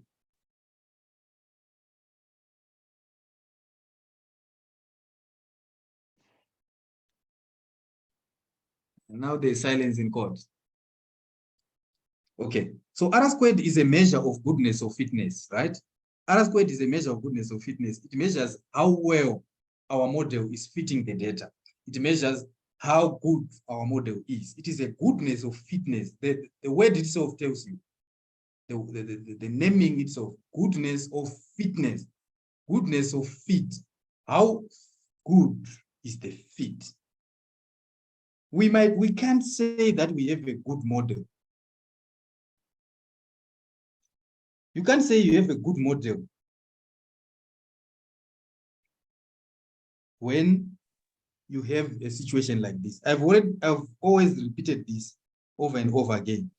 Let's say you have data that is scattered around this area, and then you plot, you estimate an equation like this.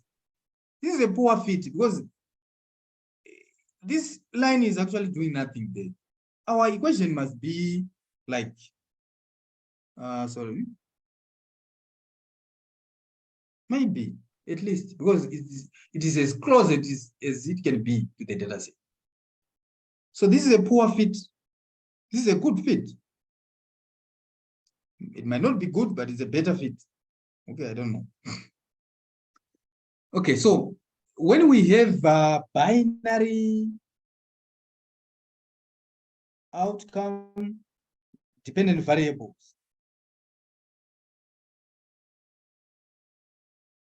or in other words, we have binary regression. The use of these traditional R squared readings, they are even like, it's questionable to make use of those ones. So if now you see that everything is becoming questionable now, so what do we need to do? We need better models and better measures of goodness or fitness. You will see that we have some measures such as the pseudo R squared. Instead of using the traditional R squared that we know, we make use of the pseudo R squared. And that's where you find that there's the count R squared. You also find a question on the count R squared. I don't know, but I think, let me see.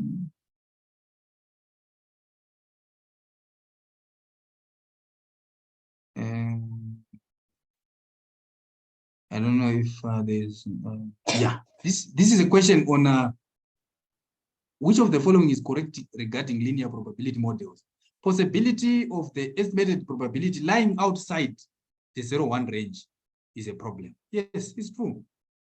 This one is, remember I've explained this already in our this third bullet. Predictions of less than 0 or greater than 1. So it's our probability lying outside the normal range that we know. It's a problem which needs to be addressed. So there was also another one on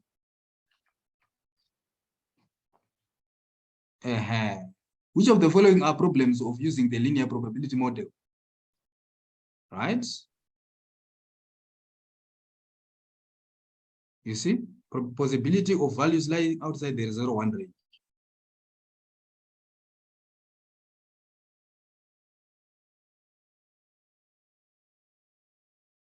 Okay, I think, yeah.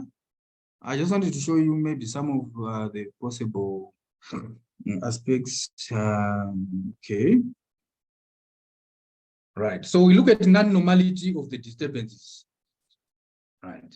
So here, what I've done is to say we have our equation y is equals to beta 1 plus beta 2x plus ui, right? To make ui subject to the formula, what do? We bring all this part to the other side, which means our ui will be equal to y minus what? Sorry. Y minus beta 1 minus beta 2x. This will be the residual. So here I have 3 columns. The value of y. So y is either equal to 1 or 0. When y is equal to 1, what is the value of u?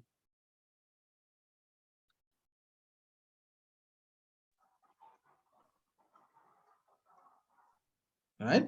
When y is equal to 0, what is the value of u? U is 0. Yes. What is the probability of having this residual equal to this? It's pi, because that's the value of y, the probability of success. The other probability, the remaining, and the corresponding residual. So ui in this case is not normally distributed. They follow the Bernoulli distribution. Most of you have forgotten about the Bernoulli distribution, but if you've done states 101, I don't know, there's 1501 or so. 1502, it's covered there. But anyway, the residuals are not normally distributed. Heteroscedastic variances of the disturbances. Remember, these are the problems, but I'm showing you one by one, each of them. So the LPM disturbances are not homoscedastic. They are heteroscedastic. The variance of the Bernoulli distribution is PQ, where P is the probability of success and Q is the probability of failure. But in our case, we have PI is the probability of success, P1 minus PI is the probability of failure.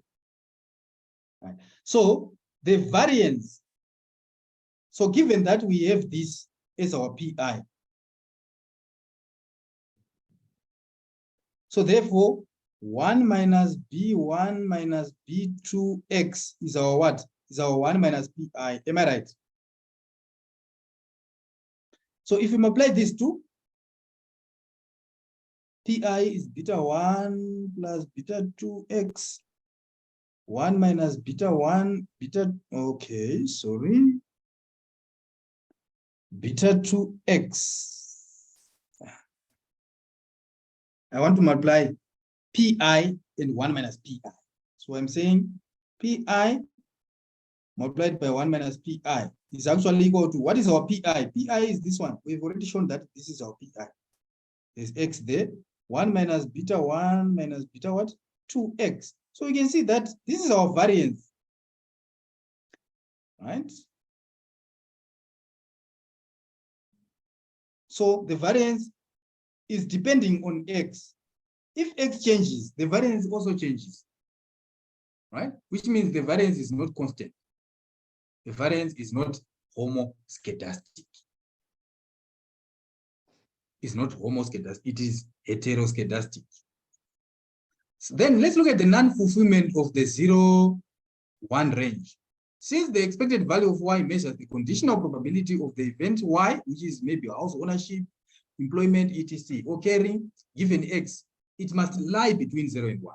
However, there is no guarantee that the estimation of the expected value of Y given X will fulfill this restriction.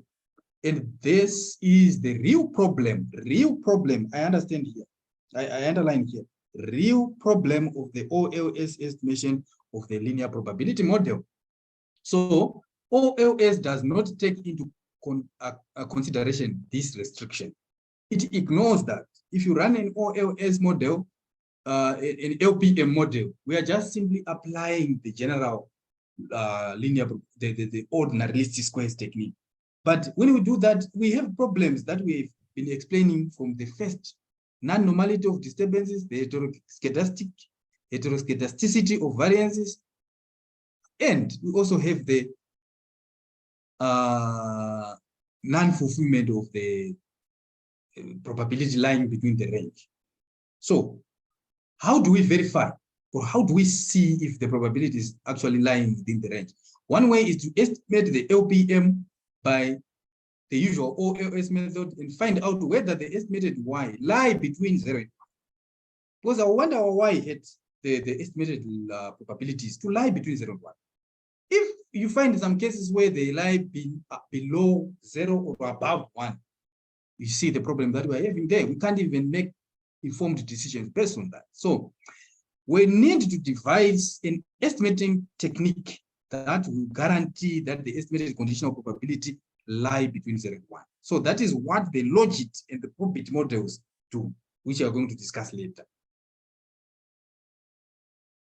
Right. The last problem, questionable value of R squared as a measure of goodness of fitness. I've told you that in this case, the use of R squared is not really valuable, is not really intuitive.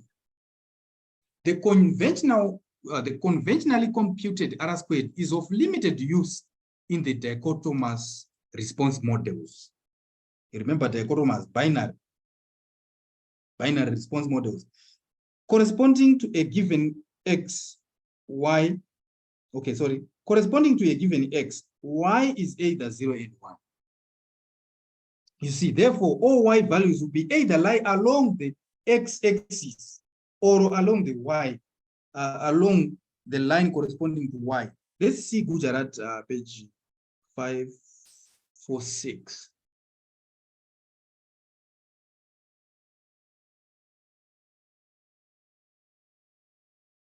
Just for illustrative purposes, 546. Yeah, here we are. Let me show you quickly. Yeah, we are there.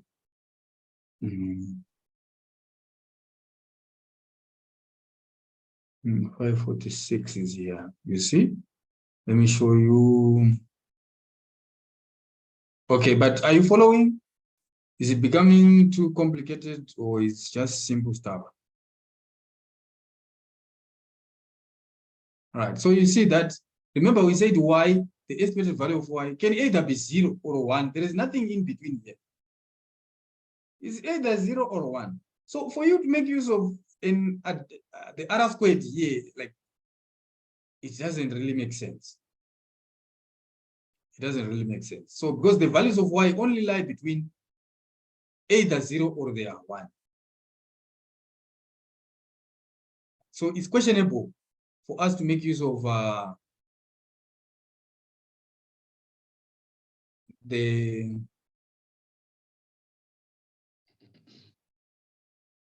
conventional R squared. So the R squared is of limited value in the dichotomous response model corresponding to a given X. Y is either what? 0 or 1. Therefore, all the Y values will either lie along the X axis or along the line corresponding to Y. I've shown you Gujarat page 546. Generally, no LPM is expected to fit such a scatter very well. As a result, the conventionally computed R squared is likely to be much lower than 1 for such models. Our R squared will be very, very, very low. In most practical applications, the R squared ranges between 0.2 and 0.6. And I'm sure by now you know how to interpret R squared, right? It is the percentage of variation in X, the percentage of variation in Y that is explained by the variation in the X's or independent variable.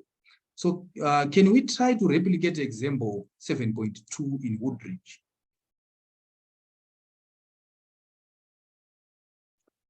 Let me see if I'm able to replicate it. Woodbridge example.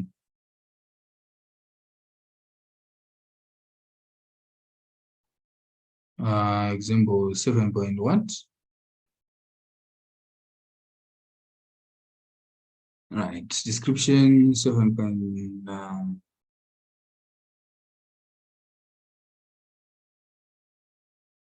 I think it's around here. I don't know.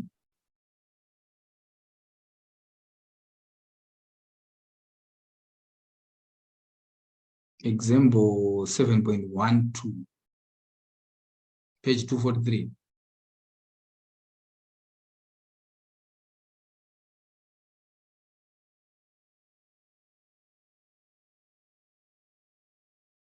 All right. This is a linear probability model, guys. I don't know if I can put this side by side for you to see clearly. I think I can do that. Oh, it's unfortunate. Right. So we have arrests in 1986.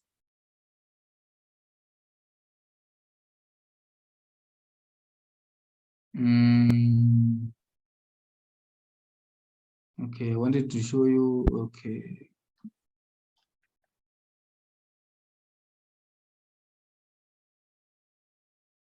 All right.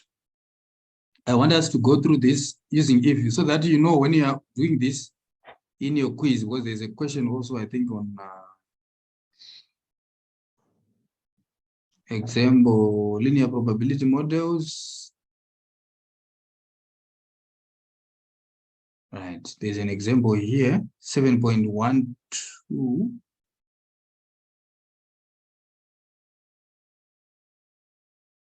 Right, let's do this.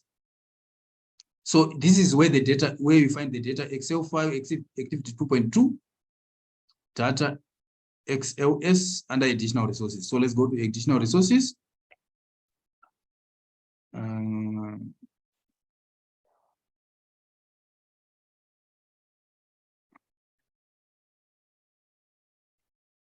Okay.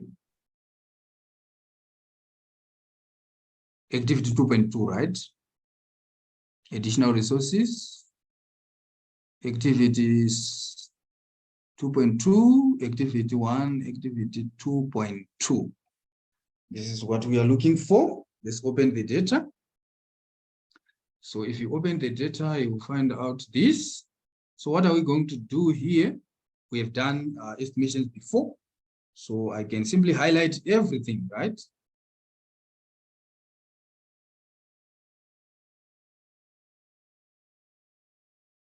Okay, like this. And then I say, well, it's not allowing me to select everything all at once, but it's fine. I won't finish. I hope it will allow me. So I've copied my data, but I don't want to make use of this way of copying data. I prefer the other way around. So I go to my eViews. I want to delete this one. Delete this one. No. Right. So what do? I don't make use of Control-C here. Otherwise, your data will be pasted on the white sheet, which is what I don't want. I prefer to paste it here on the blue area. I paste. And then I skip. I skip. You see, this is not structured data. It's unstructured data, but the observations are 271. 5. Otherwise, if you structure it, it becomes dated and it becomes time series. Okay. So if use automatically picks that you are making use of what? Unstructured data. So now I have all these variables in here. But for me to make an estimation, I need to know which variables to include in my model. So I go to my question. No, not this one. I think is the other one. Introductory. We want Woodridge, right? To see which variables to include in our model. So I will do like this. Okay, let me try to minimize again. Right, so that we can all see the variables clearly. Right. Is it visible or must I zoom in? It's visible, sir. Okay. Because the moment I'm trying to play around with it, it's giving me problems. Right, so let's do this. So we have arrest 86.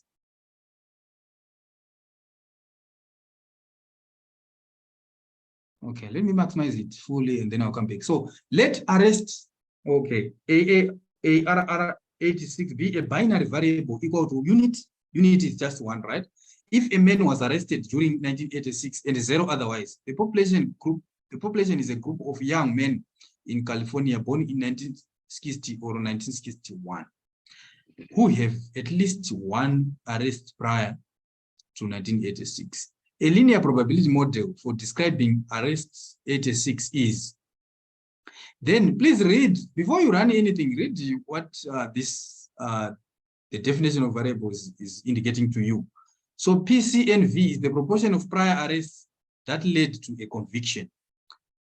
AVGSEN is the average sentence served from prior convictions in months. How much you have served from other convictions that you've done. So total time is the months spent in prison since age 18 prior to what? 1986. P time is the months spent in prison time in 1986. QMP time is what? The number of quarters from 0 to 4 that the man was legally employed in what? In 1986. So let's try to run this LPM model and see if we come up with the same results. So I go to my eViews. What is my dependent variable? The dependent variable is arrest 1986, which is this one. I select and I hold my control button down and I start selecting the following variables. Constant term, which is B0, which is C here. Beta 1, PCNV. I look for PCNV and it's here. Average SEN. Sorry, I removed that. I select average what SEN and then total time. TOT time is here. Then we have P time, prison time. 86 is this one. And then we have QEMP86. QEMP86 is here. Then we are done. We copy our variables, or some of you guys have the facility to say right click, open as an equation. If it allows you to do that on your machine, then on your eViews, then that's fine. But I go to quick, I've copied my variables so that I don't make a mistake when I'm writing them. Instead of typing them one by one here, you can make a mistake, and eViews will not allow you to proceed to an estimation when you have incorrectly spelled a variable. So here, you don't change anything. You leave least squares like that because this is a linear probability model and we apply ordinary least square. But when the model is actually a logit, probit, or what, you select what? Logit or binary. After binary, it gives you options to pick either a logit or a probit. But I don't want that now. We want a what? A linear probability model. Be very careful to select the correct one model. So now let's put side by side the answers that we got here and what we got. So this is the constant term, which is what we have here. Is it exactly the same? Hello? Yes. Is it? Yes. So we have PCNV, which is negative 0.6 what? 2. Average what? So we have managed to come up with our estimation equation. So I give you the duty to go and read this part here to understand how did they explain the results. In our case, let's check just one variable, P, C, and V. What is that? So for you to be able to interpret it, you need to know how it was defined. P, C, and V is the proportion of prior arrests that led to conviction. So what does it mean now? Here we don't have logarithms. So the story is very simple. If the proportion of prior arrests that lead to a conviction increased by 1, the arrests, the probability, sorry, remember it's a linear probability model. So we explained the dependent variable is probability. The probability of arrest will decrease by. Is it so? Does it make sense? Proportion of prior arrests that lead to conviction.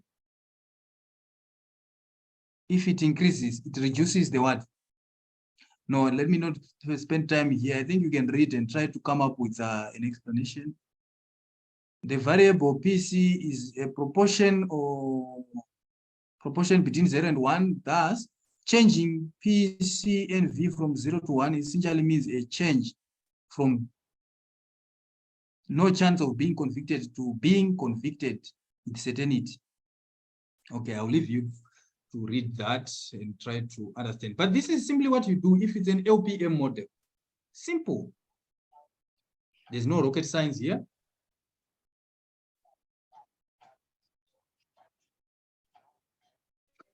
Right, so now, looking at going forward, I was talking about the R squared. We've replicated, and R86 is a binary variable equal to unity if a man was arrested during 1986 and 0 otherwise. Let's practice on if-use and learn to interpret the result. I've left the interpretation for you, but I've shown you how you can do it. So the only way to learn if-use is to do the activities. All those activities that you were asked to do in your module overview, or even in your, what is this, lesson 2. You must do them. This one, lesson 2, do them, practice and learn so that you don't struggle. So now we move on to the logit model. I think we are left with just less than 10 slides so that we I'll show you some of the possible solutions for the quiz, and please practice. Make sure that you understand. So from our economic studies and from observing behavior, we know that the real world is very rarely straightforward.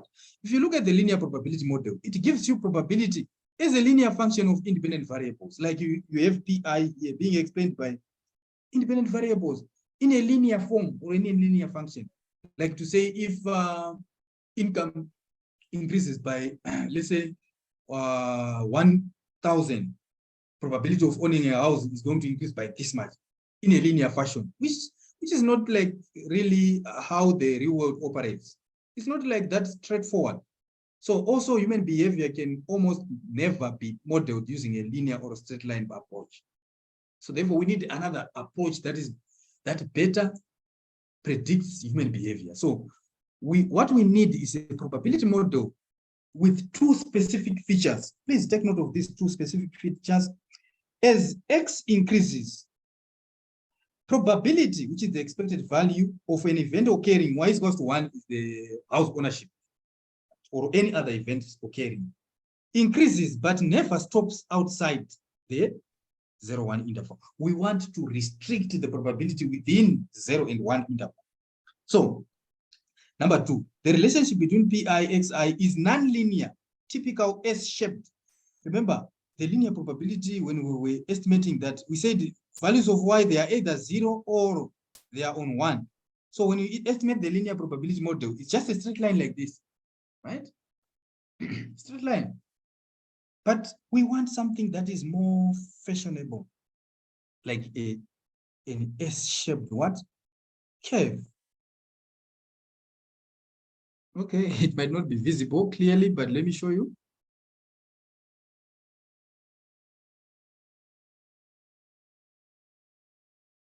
Right.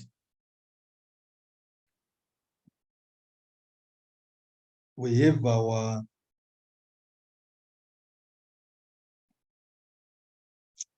one. We want to restrict the probability between 0 and 1. So we will have something like, so that's why they're calling it an S-shaped what? Probability.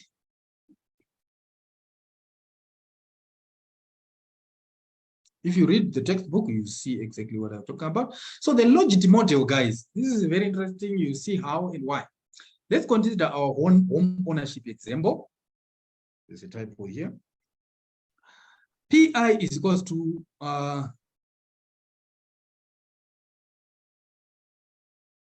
beta 1 plus beta 2 xi, where x is income and PI is equals to the expectation of y is equals to 1, house ownership, given what? X, income. Means the family owns a house. Then let's consider the following representation. PI is equals to 1 over 1 plus e to the power minus beta 1 plus beta 2x. So what we have simply done, we have moved away from a linear probability model to a logit or logistic function, distribution function. How does this work? How does it work? Right. So this is the formulation that helps us to move away from the linearity of our probability as a function of x variables. So you can see that this is not a linear function, this one. It's not a linear function. PI, if it is written in this way, it is not linear. It is non-linear in probability, in the x's. Right? So if x changes here, it doesn't change probability linearly in a linear fashion. It changes it in a non-linear function. So for ease of exposition, we write the above equation as PI is equals to 1 over 1 plus EZI, which is equals to, let me show the mathematical magic behind this. So if you have PI, and you have to practice doing this, if you have our PI being equal to 1 plus e to the power minus what? Z, we have simply substituted our beta 1 plus beta 2 xi with z. Right. So what does this mean? If you know mathematics, I'm sure you've done mathematics. E to the power minus z is the same as 1 over what? Ez, right? Am I right? Correct or wrong? Correct. So we have 1 over e what? Z. So what we have now is 1 over 1 plus 1 over ez. If we can convert this, remember we can put a common denominator below here. Ez is our common denominator, but here we have 1. So we say 1 into ez is ez by 1 ez. Oh, my space is now limited. Allow me to just take it to the next level.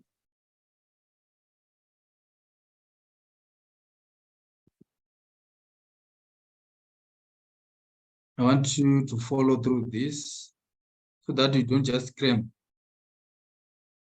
Right, so I'm saying, remember we said our PI is equals to 1 over 1 plus e to the power minus z. And I've shown you that if you have a to the power minus 1, it's simply what? 1 over a. If you have a to the power minus 2, it's simply what? A over 2. So if we have e to the power minus z, it's simply what? 1 over 1 plus 1 over e to the power z. And this simplifies to 1 over 1 plus, okay, let me not try it like this. 1 over, then there's another fraction again. So EZ on this lower fraction, this one, which is what I'm looking at here on this part. I've already included the 1 here. I'm now dealing on the denominator of this complex fraction. So I've said the common denominator for 1 plus 1 over EZ is just EZ. So here we have 1, right? So 1 into EZ, it's EZ. EZ times 1, EZ, right? Plus EZ into EZ is 1 plus 1 is 1. So finally, I'm going to have 1 over 1 plus what? EZ over what? EZ. And we know that using mathematics, if you divide by a fraction, what do you do? Division by a fraction. What is the rule?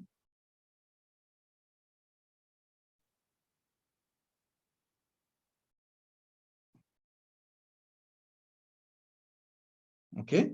Okay, I'm saying if we have A over B over C, it's like A divided by B over what? C. A times what? Am I correct? We invert, right? And introduce multiplication. Have I lost you or we are still together? We are trying to remember. Okay. All right. So this is what you need to know. So if we have 1 divided by half, how do you treat this? You say 1 divided by what? By half, which is equals to 1 times 2 over 1, which is 2. Because a half goes into 1 2 times, right? So here we have 1 divided by 1 plus EZ over what? EZ. So what will be the final outcome here? It's 1 times what? It's 1 Is times that divided by 1? So this is the final result that I was looking for, which means that our PI would be equal to EZ over 1 plus EZ. Right. This should be memorable. I've shown you how I've migrated from here to here.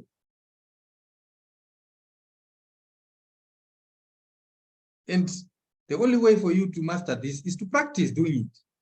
To show that, okay, if I have my PI is equal to 1 over this, I simply replace the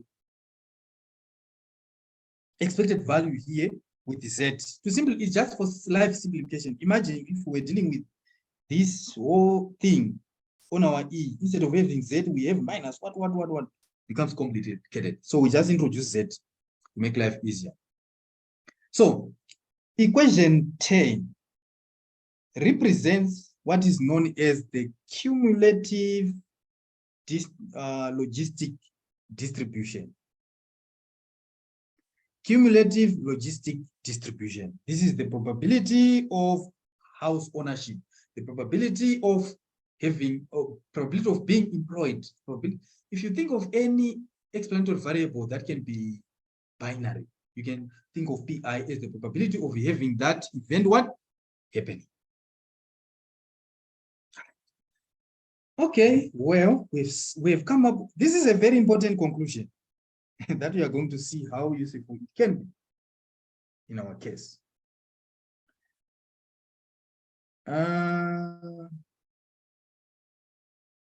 Right. So we have come up with the cumulative logistic distribution function. We are not yet done. We need also to talk about the odds ratio. If you have if you have played, what is this? Maybe if you have gambled or played lotto, played like soccer betting or something, there are odds ratios there. And what are odds ratios? Odds ratios are simply the ratio of, let me see, is the odds ratio. Okay, odds ratio is simply the probability of success over the probability of failure.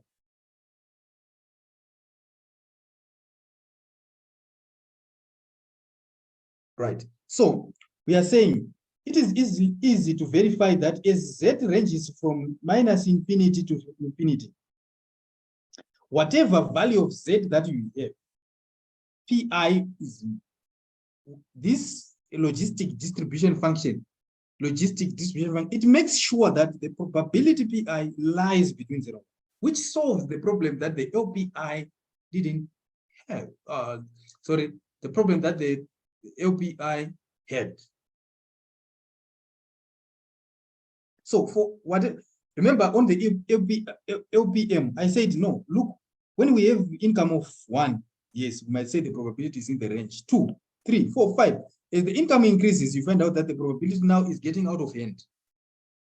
But here, even if you have a negative infinity value, if you plug it into this formula here, your probability will be ensured that it lies between 0 and 1. Okay? So, and that Pi is what non-linearly related to Zi. This makes sure that 2 requirements considered earlier are satisfied. Where are the conditions? These are the 2 specific features. What do we need? We need a probability model that increases but never stops outside the 0, 1 interval. We have already seen that. The relationship between Pi and X is non-linear, S-shaped. This is what we have here. So if Pi is the probability of owning a house, then 1 minus P is the probability of not owning a house. So if I have my probability of Pi being equal to Ez over 1 plus what? Ez. Then what is 1 minus Pi?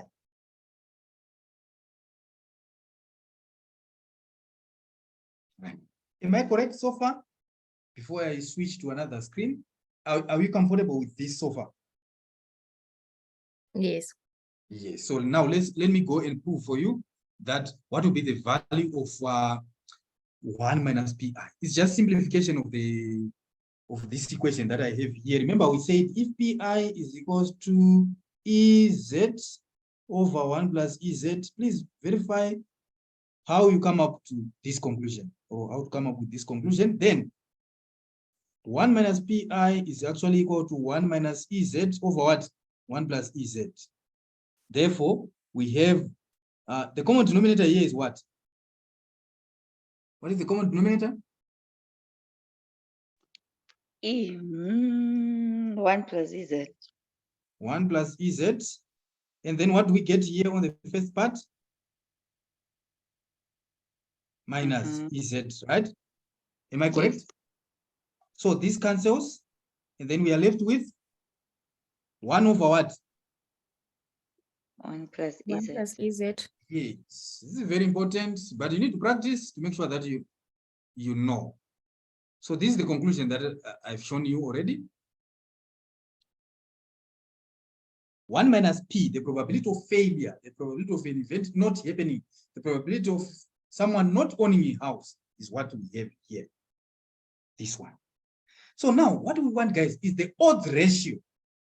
To get to the odds ratio, you divide the probability of success divided by the probability of failure. So now that we have the probability of success, this one, the probability of failure, this one, we need to combine to come up with the odds ratio. My space is now limited. I think maybe let me clear some of these stuffs here.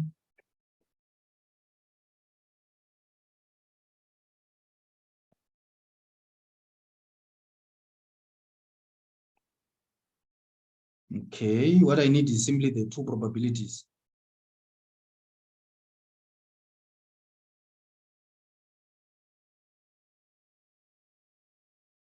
Okay, so let me say now the odds ratio.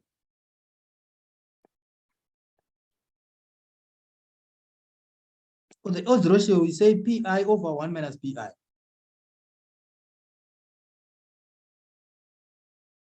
What is our Pi?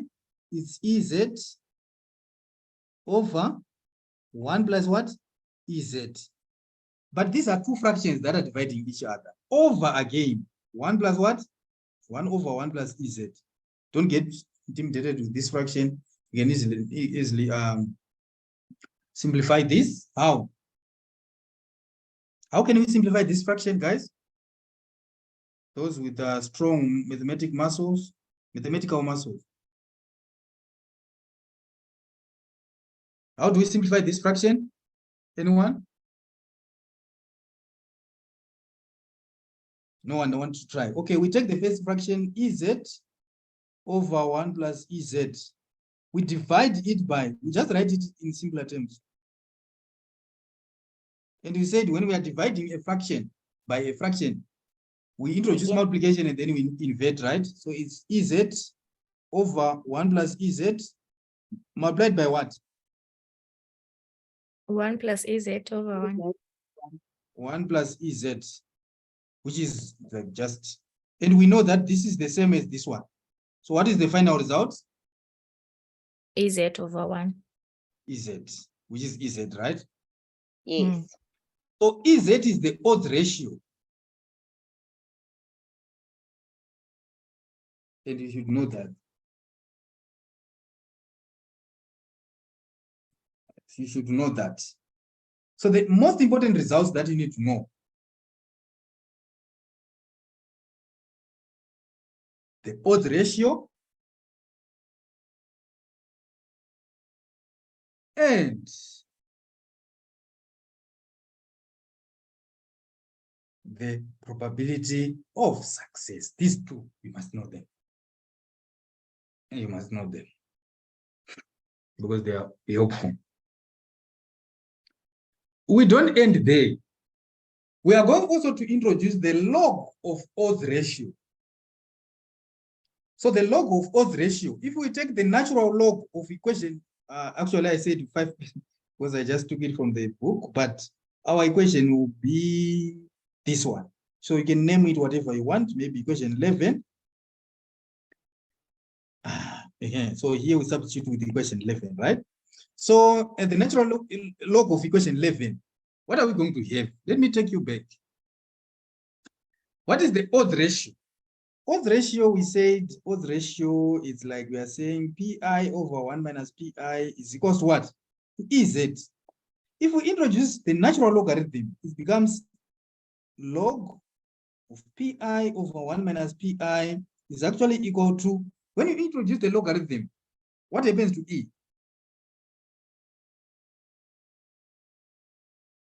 The E drops, right? If you don't know this, you need to revisit your laws of logarithms and exponents. It's very simple to revisit. If you introduce E, again, if you want to go back to the odds ratio, this is the log of odds, right? If you want to go back to the odds ratio, you simply introduce the E. And you introduce the E on logarithm, it disappears. And then we are left with what? Pi over 1 minus P is equal to EZ. So to undo, or maybe what? Okay, so the anti-log of a natural logarithm is E, right? So if you're taking E, you're taking the anti-log. So when you take the anti-log of a logarithm, you are going back to like you are canceling out the logarithm. So in this case, our main interest is to introduce the logarithm. And when we introduce the logarithm, we are left with the logarithm of the odds ratio is equals to what? To Z. Z. Yes. So now, can you see a very important conclusion that we are coming up with? It is not the probability that is linearly related to our Z. Z, remember, Z is made up of beta 0 plus beta 1, which is our X variant, whatever left-hand side, right-hand side that we get. It is not the probability that is linearly related to Z or linearly related to our X's. No. It is the logarithm of the odds ratio that is linearly related to the X's. So now when you say logarithm of pi over 1 minus pi is equals to Z, Z is a linear function. Remember what we said about Z? We said Zi is equal to what? Beta plus beta 1x. This is a linear function.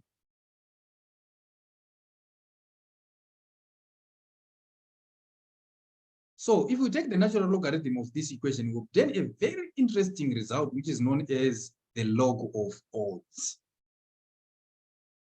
So Li is equal to the logarithm of the odds ratio, which is Zi. So the log of odds ratio is the linear function of Z, or of the axis. So L is called the logit, and hence the name logit model. Look at some of the features of the logit model. I would refer you to Gujarat, page 1555. How do we interpret beta 2, for instance?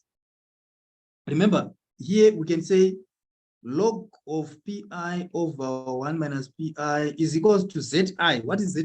Beta 1 plus beta 2x. But then, how do we interpret this beta 2? Yes, it's very important. Beta 2, the slope measures the change in L for a unit change in X. Remember, you can either look at L as the log of odds ratio, or you can just look at the log of odds ratio in this case. So to simplify life, you can just say Li, but you know that in Li, I have the logarithm of odds. So for every unit increase or a unit change in X, the log of odds is going to change by beta 2. Not the probability, it is not the odds, but the log of odds. So that is, it tells us how the log of odds, please take note, the log of odds in favor of owning a house change as a result of a change of a unit change in income. Say if income increases by, if your income is measured in thousands, which means your unit increase in 1,000. If your income increases by 1,000, then you see that the logarithm of odds, or the log of odds in favor of owning a house, will change by whatever value of beta 2 that we have. So the intercept beta 1 is the value of the log of odds when income is 0. So someone who does not have any income, their log of odds would be, their log of odds in favor of owning a house would be beta 1. Right. So what about the estimation of the logit model? We are almost done. It's almost like 5 slides. Then I will send you this, and also some of the, so this one I think can help you as well. Of course, the questions will not be the same, but maybe they can assist you. So let's look at this. So that's why I said I need to give you the theory first before you can do the assignment, so that you see, okay, so this is what we are doing. So at a micro level, if you are looking at individual data sets, the use of OLS is not feasible. Why? Because PI is equals to 1 if the family owns a house, and PI is equals to 0 if they do not own a what? A house. If you substitute the value, the values directly into the logit model, we have, for example, remember our logit model is like ln, or logarithm of pi over 1 minus pi. So if pi is equals to 1, it means that this person owns a house with certainty, which means we have logarithm of what? 1 over. What would be 1 minus pi is 0. And division by 0 is, it can't, right? Division by 0 is, it can't. And if pi is equal to 0, someone doesn't own a house with certainty, then we have the log of odds will be what? 0 over 1. And if you take the logarithm of 0, what is the logarithm of 0? Someone can try to punch that on the calculator. You just press on ln 0. What do you get? Do we have calculators here? What is the logarithm of 0?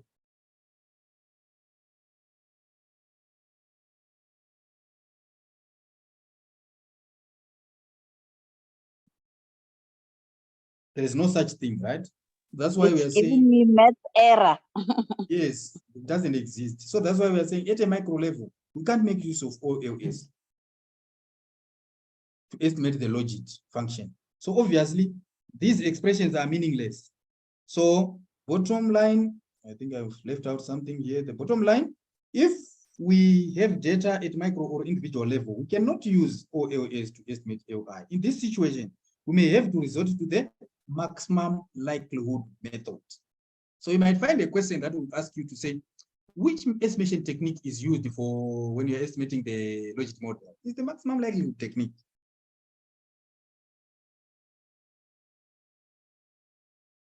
So on the estimation of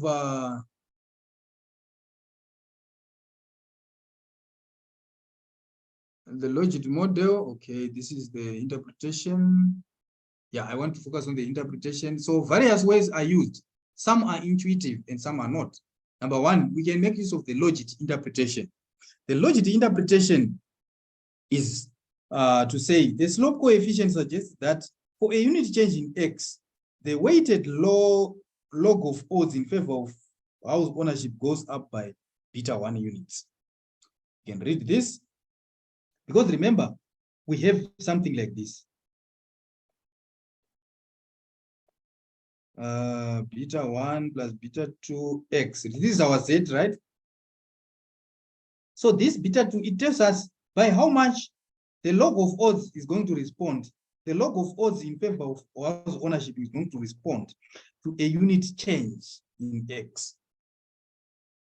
But for someone doesn't really know, like if you are not an expert in terms of statistics or econometrics, if someone talks to you about the log of odds of house ownership, they don't really care about that because they don't understand what you're talking about. So you need to reduce or to try to make this to make sense to a layman.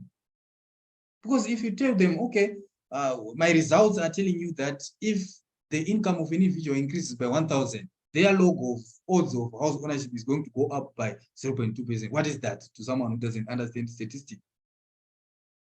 So you might need to make use of the log. Instead of making use of the log of odds, you can make use of the logit. Sorry, instead of making use of the log of odds in interpretation, you can use the odds ratio. You see the difference between the log ratio and the log of odds ratio. This is the log ratio. Sorry, this is the odds ratio. Where is it? I'm looking for it. Computing probabilities.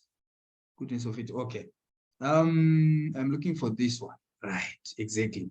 So if we take the anti-log of the estimated logit, we get the log of odds. We get the, what is this? The odds ratio. Remember, when we're developing this model, we started by having our probability of success. Let me take you back. Probability of success was here, right? We introduced the probability of failure or an event not happening. That's fine. We now introduce the odds ratio. Do you see this? After introducing the odds ratio, we introduced again the log of odds. So in terms of interpretation, a question can say, tell you to interpret in terms of the log of odds ratio or in terms of the odds ratio. You need to know the difference. Odds, the log of odds ratio and the odds ratio. The log of odds ratio, we have the logarithm here. But the odds ratio on their own, we have eliminated the logarithm. And we are left with what? Pi over 1 minus pi. So if you take the anti-log,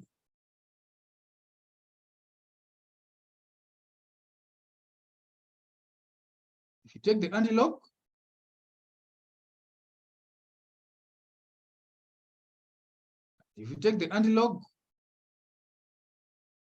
let's say we have our logarithm of odds ratio. Logarithm of odds ratio is equals to Zi. What is Zi? It is equals to beta 1 plus beta 2 x. But remember, this model can have a lot of other, I'm just simplifying it here so that we don't have a lot of, or it doesn't become messy. Okay. Right. So now, if I take the logarithm, if I want to consider the odds ratio only, the only way to do that is to take the antilog. By taking the antilog, I will have EZ. But what is EZ?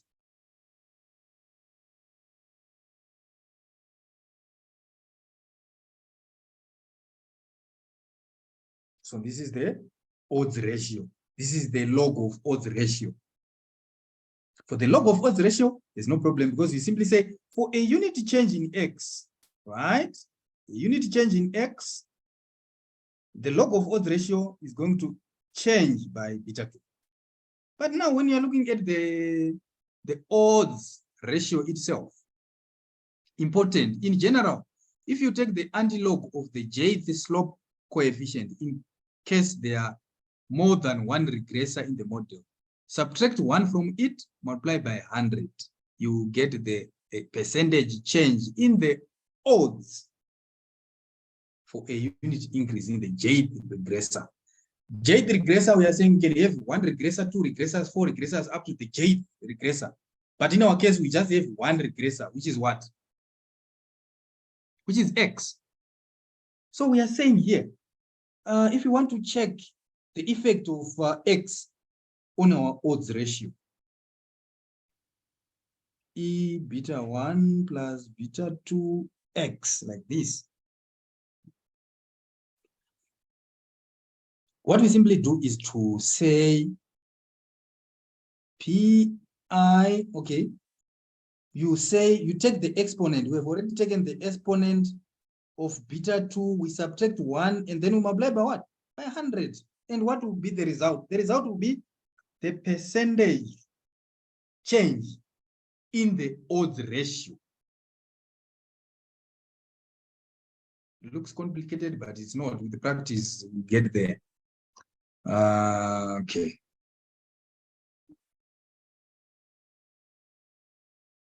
So, in other words, the change in the odds ratio, not the change in the log of odds ratio, please, will be equal to, number 1, what do? You take the exponent of beta 2, right? You subtract 1 and then multiply by 100.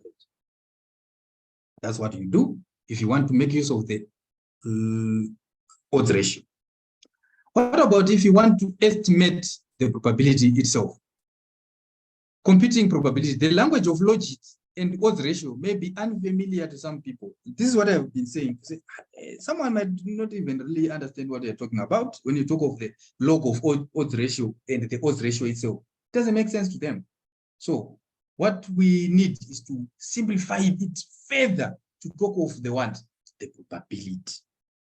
We can always complete the probability of owning a house at a certain level of income. Recall that Pi is equal to EZ, 1 over EZ. 1 over, okay, EZ over 1 plus what? 1 plus EZ. So this is how we can, so that's why I said for you guys, you need to know Pi is equal to EZ over 1 plus what? EZ. And the other thing that I said you should know is actually the odds ratio, which is what I said, like Pi over 1 minus what? Pi. What is this if you have mastered it already?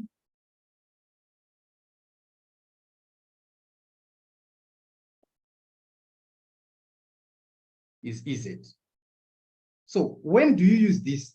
When you want to calculate the actual probabilities. There's a question on this.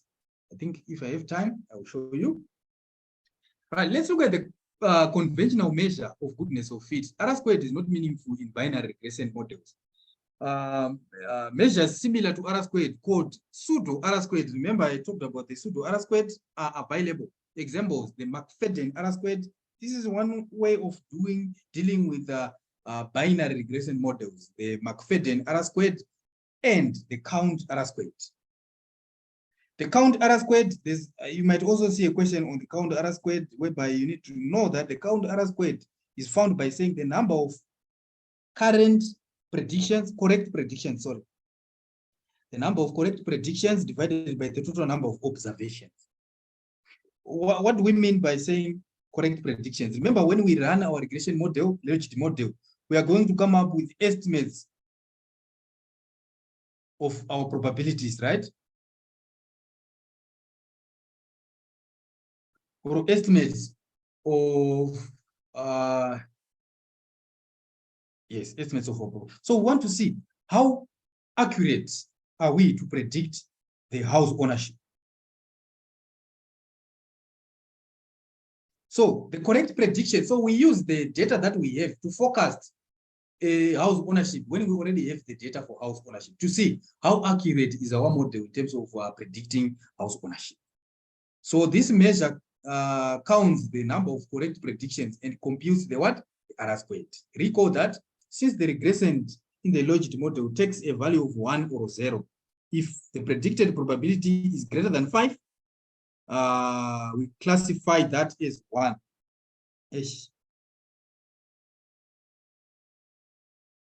So if we get probability of house ownership being greater than 5, we'll classify that as 1. If we get a probability of house ownership being less than 0.5, then we classify that as a 0, which means that this person doesn't own a what? A house. That's how we predict house ownership. So we now count to say how many probabilities we got that are above what? 0.5. Let's say we get 7. How many of how many are our total observations with their 10? So our R squared, it correctly predicted 7 outcomes out of what? 10. So our R squared is what? 7, which is 0.7, which is a good model. For example, that's for the count R squared. We are simply counting the number of correct predictions based on the logit model that we've used, right? Am I still am I still having an audience here, or maybe No. okay. Yo. Yo, okay. I'm on my own. You are here, but yeah. Yeah, it's very complicated stuff. Very. Maybe if we do an example, because you see, you are going to meet questions like, for example, this one. This one is a logit model. Remember LI. You need to know what is LI. LI is made up of the logarithm of PI over what? 1 minus PI. Right? And then you are given this. And remember, all this is your Z. So a large engineering company is asked you to estimate a model that determines the probability of households owning durable goods from 1,000 households. And as an econometrician, you estimate a parsimonious logit model. What is parsimonious?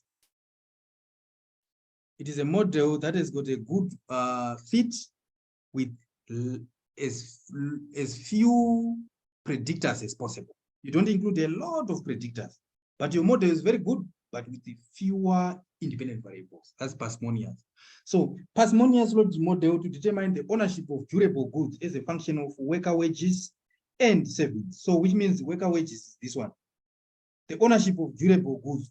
Examples of durable goods are what? Like cars, right? Refrigerators, like, you know, etc. So what explains durable goods ownership? It can be your wage. It can be your savings, right? The more you save, maybe, the more you are likely to, the higher the probability of you owning a house. So the durable goods ownership is a binary outcome. 1 if a household owns a durable goods, 0 otherwise. So now, so the estimated logit model is given by LI, where LI is logarithm, where, sorry, by LI, where LW is the logarithm of wages and LS is the logarithms of savings. Which of the following statements is the correct interpretation of the coefficients of savings in the model? Yeah, I think here this was not correctly selected. Yeah, there's a problem here.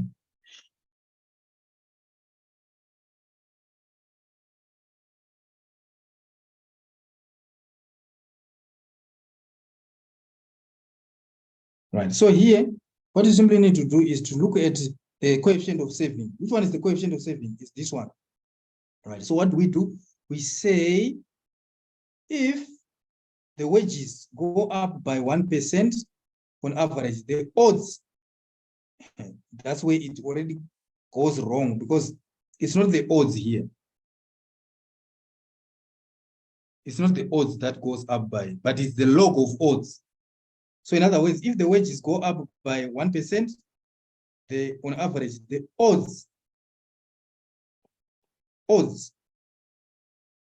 If savings go up by 1% on average, the log of odds in favor of household program will go up by, exactly. This is the answer that we are looking for.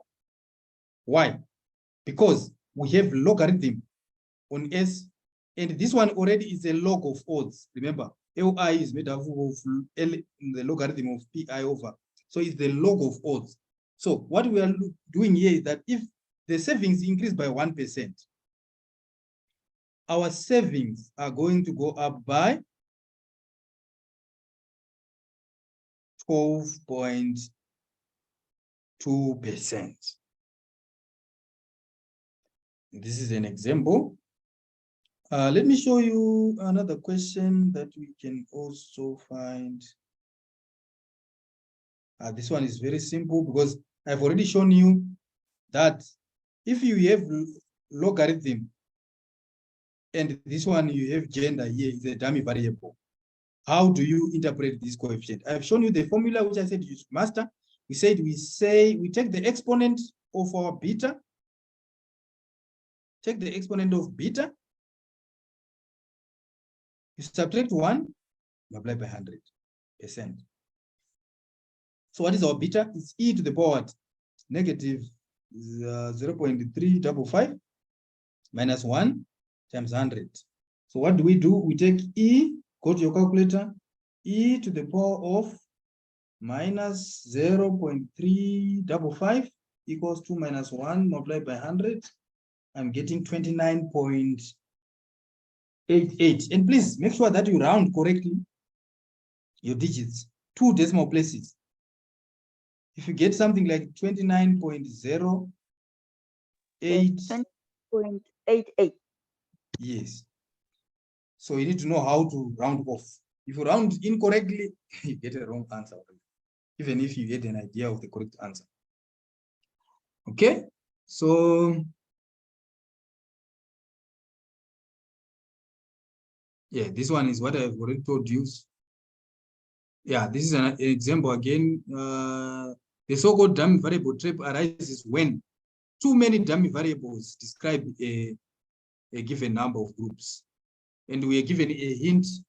You need to fill in 2 words.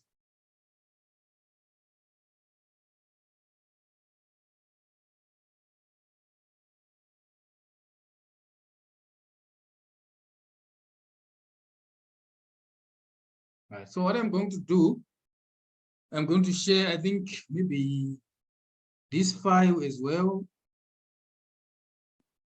so that you can revise using this. And where you are stuck, we can talk. This one I said what C, log of odds. And this one I got it. Yeah, we got it right. We got it right. Where is the problem?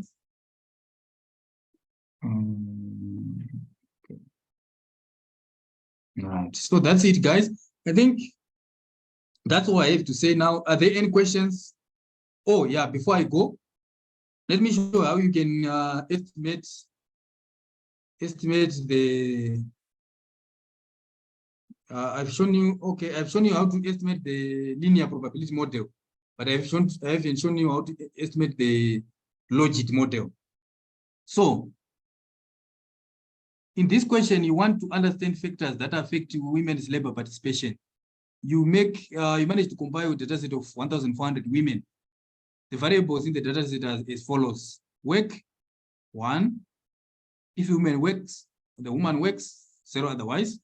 Age, woman's age, married, 1 if the woman is married, 0 otherwise. Children, number of children that the woman has, education, etc. So click on the data link there. I think, let me see if I've got that. Is it on activities or what? I don't know.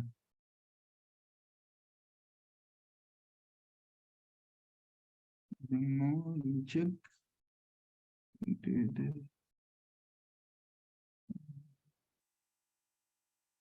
Oh, it's not here.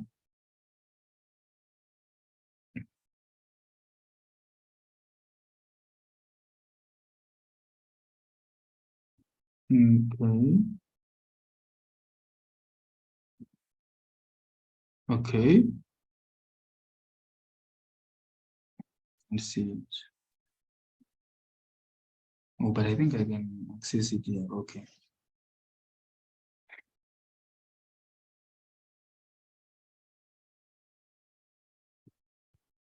$1,200 women.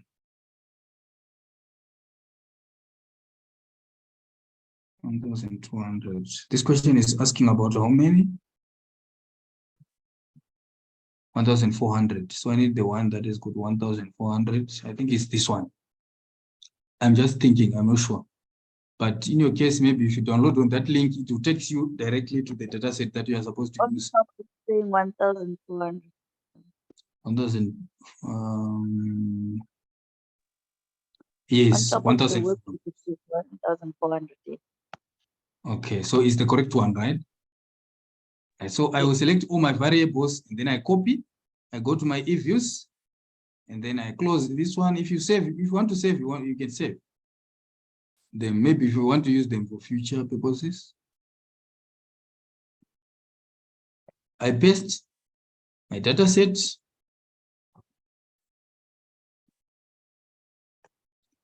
Right, 1,400 observations. Let's go back to the question. Now I've managed to import the data. So the question is saying, what are the variables that we have? We have work, and it is our dependent variable, right? Being explained by what?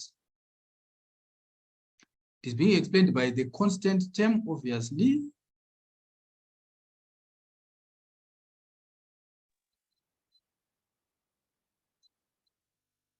Right. Here they said estimate a probit model. So to make my life easier, let me just do this. I'll select work because the dependent variable, and then I select age in the order they are appearing here so that I don't get confused. Merit, and then children, and then, why am I not selecting? Okay, let me do this work. Age, merit, children, education, and then the constant. Then I can copy them if I want. Not if I want, because that's, yeah. Okay, it's an option actually, because if you, no, now, in terms of the estimation method, we're no longer using the least square, because this is not a linear probability model. We go to binary. When you go to binary, you select the model that has been asked. In this question, what is the question requiring us to do? Probit. Probit. So you select probit. If it's logit, you select logit. So if you make a mistake of selecting the wrong, then it becomes your own. Okay, so age. You round to 2 decimal places. What is 0.0359 whatever to 2 decimal places? 0.04. Yes, and then the next variable 9.39. 0.39, 0.48, and then this one 0.07. The constant was not asked in this question. So I don't know how many marks this question has, but it could be having a lot or 4. So you can't fail a question when a question comes like this. Let's look at another one. This is the probit. Let's look at the logit. Yes, this is the logit model, but check. I think if you click on this one, it takes you to the correct data set. So in this question, you want to understand the factors that affect women's labor participation. You manage to compile a data set of 1,000 women. 1,000. This is 1,000. So I copy my data, and then I go there. Okay, let me just do this. Minimize this one, close this one. close this one. No, I don't want to save. But if you want to save, you can save, right? So I paste. Right, I have my data set here. What is the dependent variable? Independent variable is work. Sorry, the dependent variable. Oh, probit model, we have done that. Logit model. So work is your regressant. I start with work, and then merit, and then children, and then education, and then the constant. What determines which variables to be selected? Check on, but normally the constant is always or almost included in almost every question. So yeah, you see, I selected them in the wrong order because the constant is the first one. So they appear in the order that they've selected them. When you go to quick estimate equation, paste your function, you see C is at the last one. But you might make mistakes to copy your results because when C is on the last one, you need to know that when you're copying now, you start from merit to this one, and then you go back to C. But to avoid confusion, you just do it this way. It's not a least square method. It's the binary method, but specifically it's a what? Logit. Then you click on OK. Then this is what you have. This is 0.95, constant term, merit 0.76, children 0.48, education 0.078.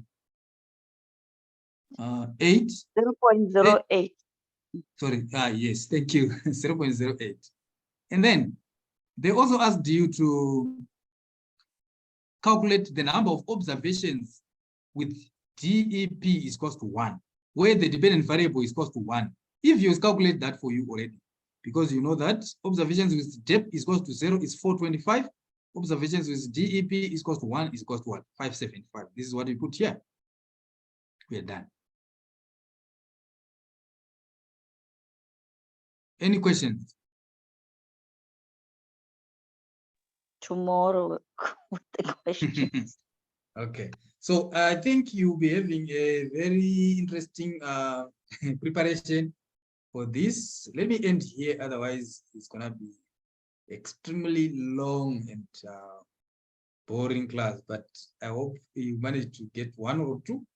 We're gonna meet again if need be, anytime before you submit your assignment, if need be, so that I can clarify some of the things here. Okay, thank you so much for being part of today's session. Until we meet again, it is a bye for now.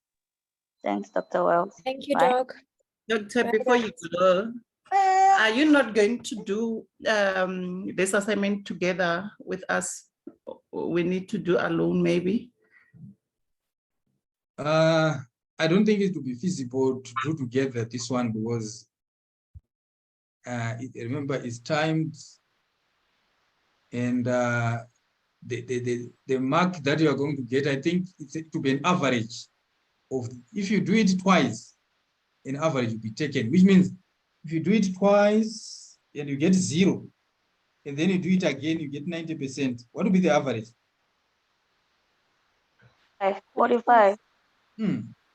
So any attempt counts here. Okay, it's understandable. Yeah. So if Dr. Yeah. Wells, do we get this document that you have here? You mean this one? Yes. Yeah, please. Especially Yeah, with the quiz, I was about to ask that too. Yeah, you get this one. You said it's gonna send. I think I'm gonna send you 2 of them, because this one and this one also might help. This one is it got 92. If you take this, if you got a question with exactly this solution, you will be getting. But please make sure that the questions are exactly the same. And if you make a mistake of thinking it's the same when they are not, then. But it might help you in terms of practicing, right? Yes, Yes, please. it can help you in terms of practicing, so that you know, okay, what is happening here, stuff like that. But so my advice to you is that try to practice using these documents that I'm going to send you, and then Don't say, no, since I have 2 attempts, I can just waste the first one. You can get 90 out of 100, and then that will be your final mark if you don't consider the other option. But if you do the quiz and you get 0, then you'll be 45. So you see how critical it is. Yeah, So it's not if- advisable to do both of them. At least one can make an effort in one assignment so that Yeah. at least you gain more marks and then you leave the other one. But there could be someone who does, maybe after doing the first attempt, you see that you got, let's say 70, but you think, no, if I try it again, I'm going to get 80. If you do that, then it's for your good, because this 80 will pull up the average. And maybe you get 75. It will be better if you get the second attempt, you get you get 60.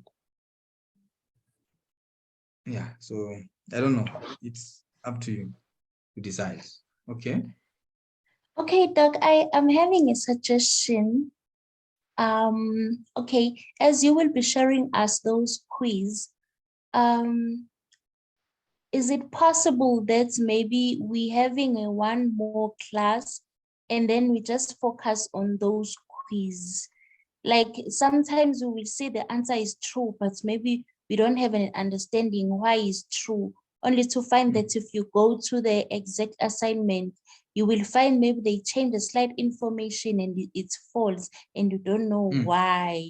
So maybe if we go through, because I need that understanding. I don't want to know the answer only, but I also want to know why. So for me, I don't know, maybe we can have a class, maybe just for these quiz alone, and we go through them and we discuss them as well, so that when we go to the assignment, we have a full understanding of what is happening, not just to cram the answers. Okay, no problem. I don't know what the others are saying. Okay. Yeah, it's supported. It's supported. Maybe we'll have it tomorrow. I will see my availability. Tomorrow it's fine.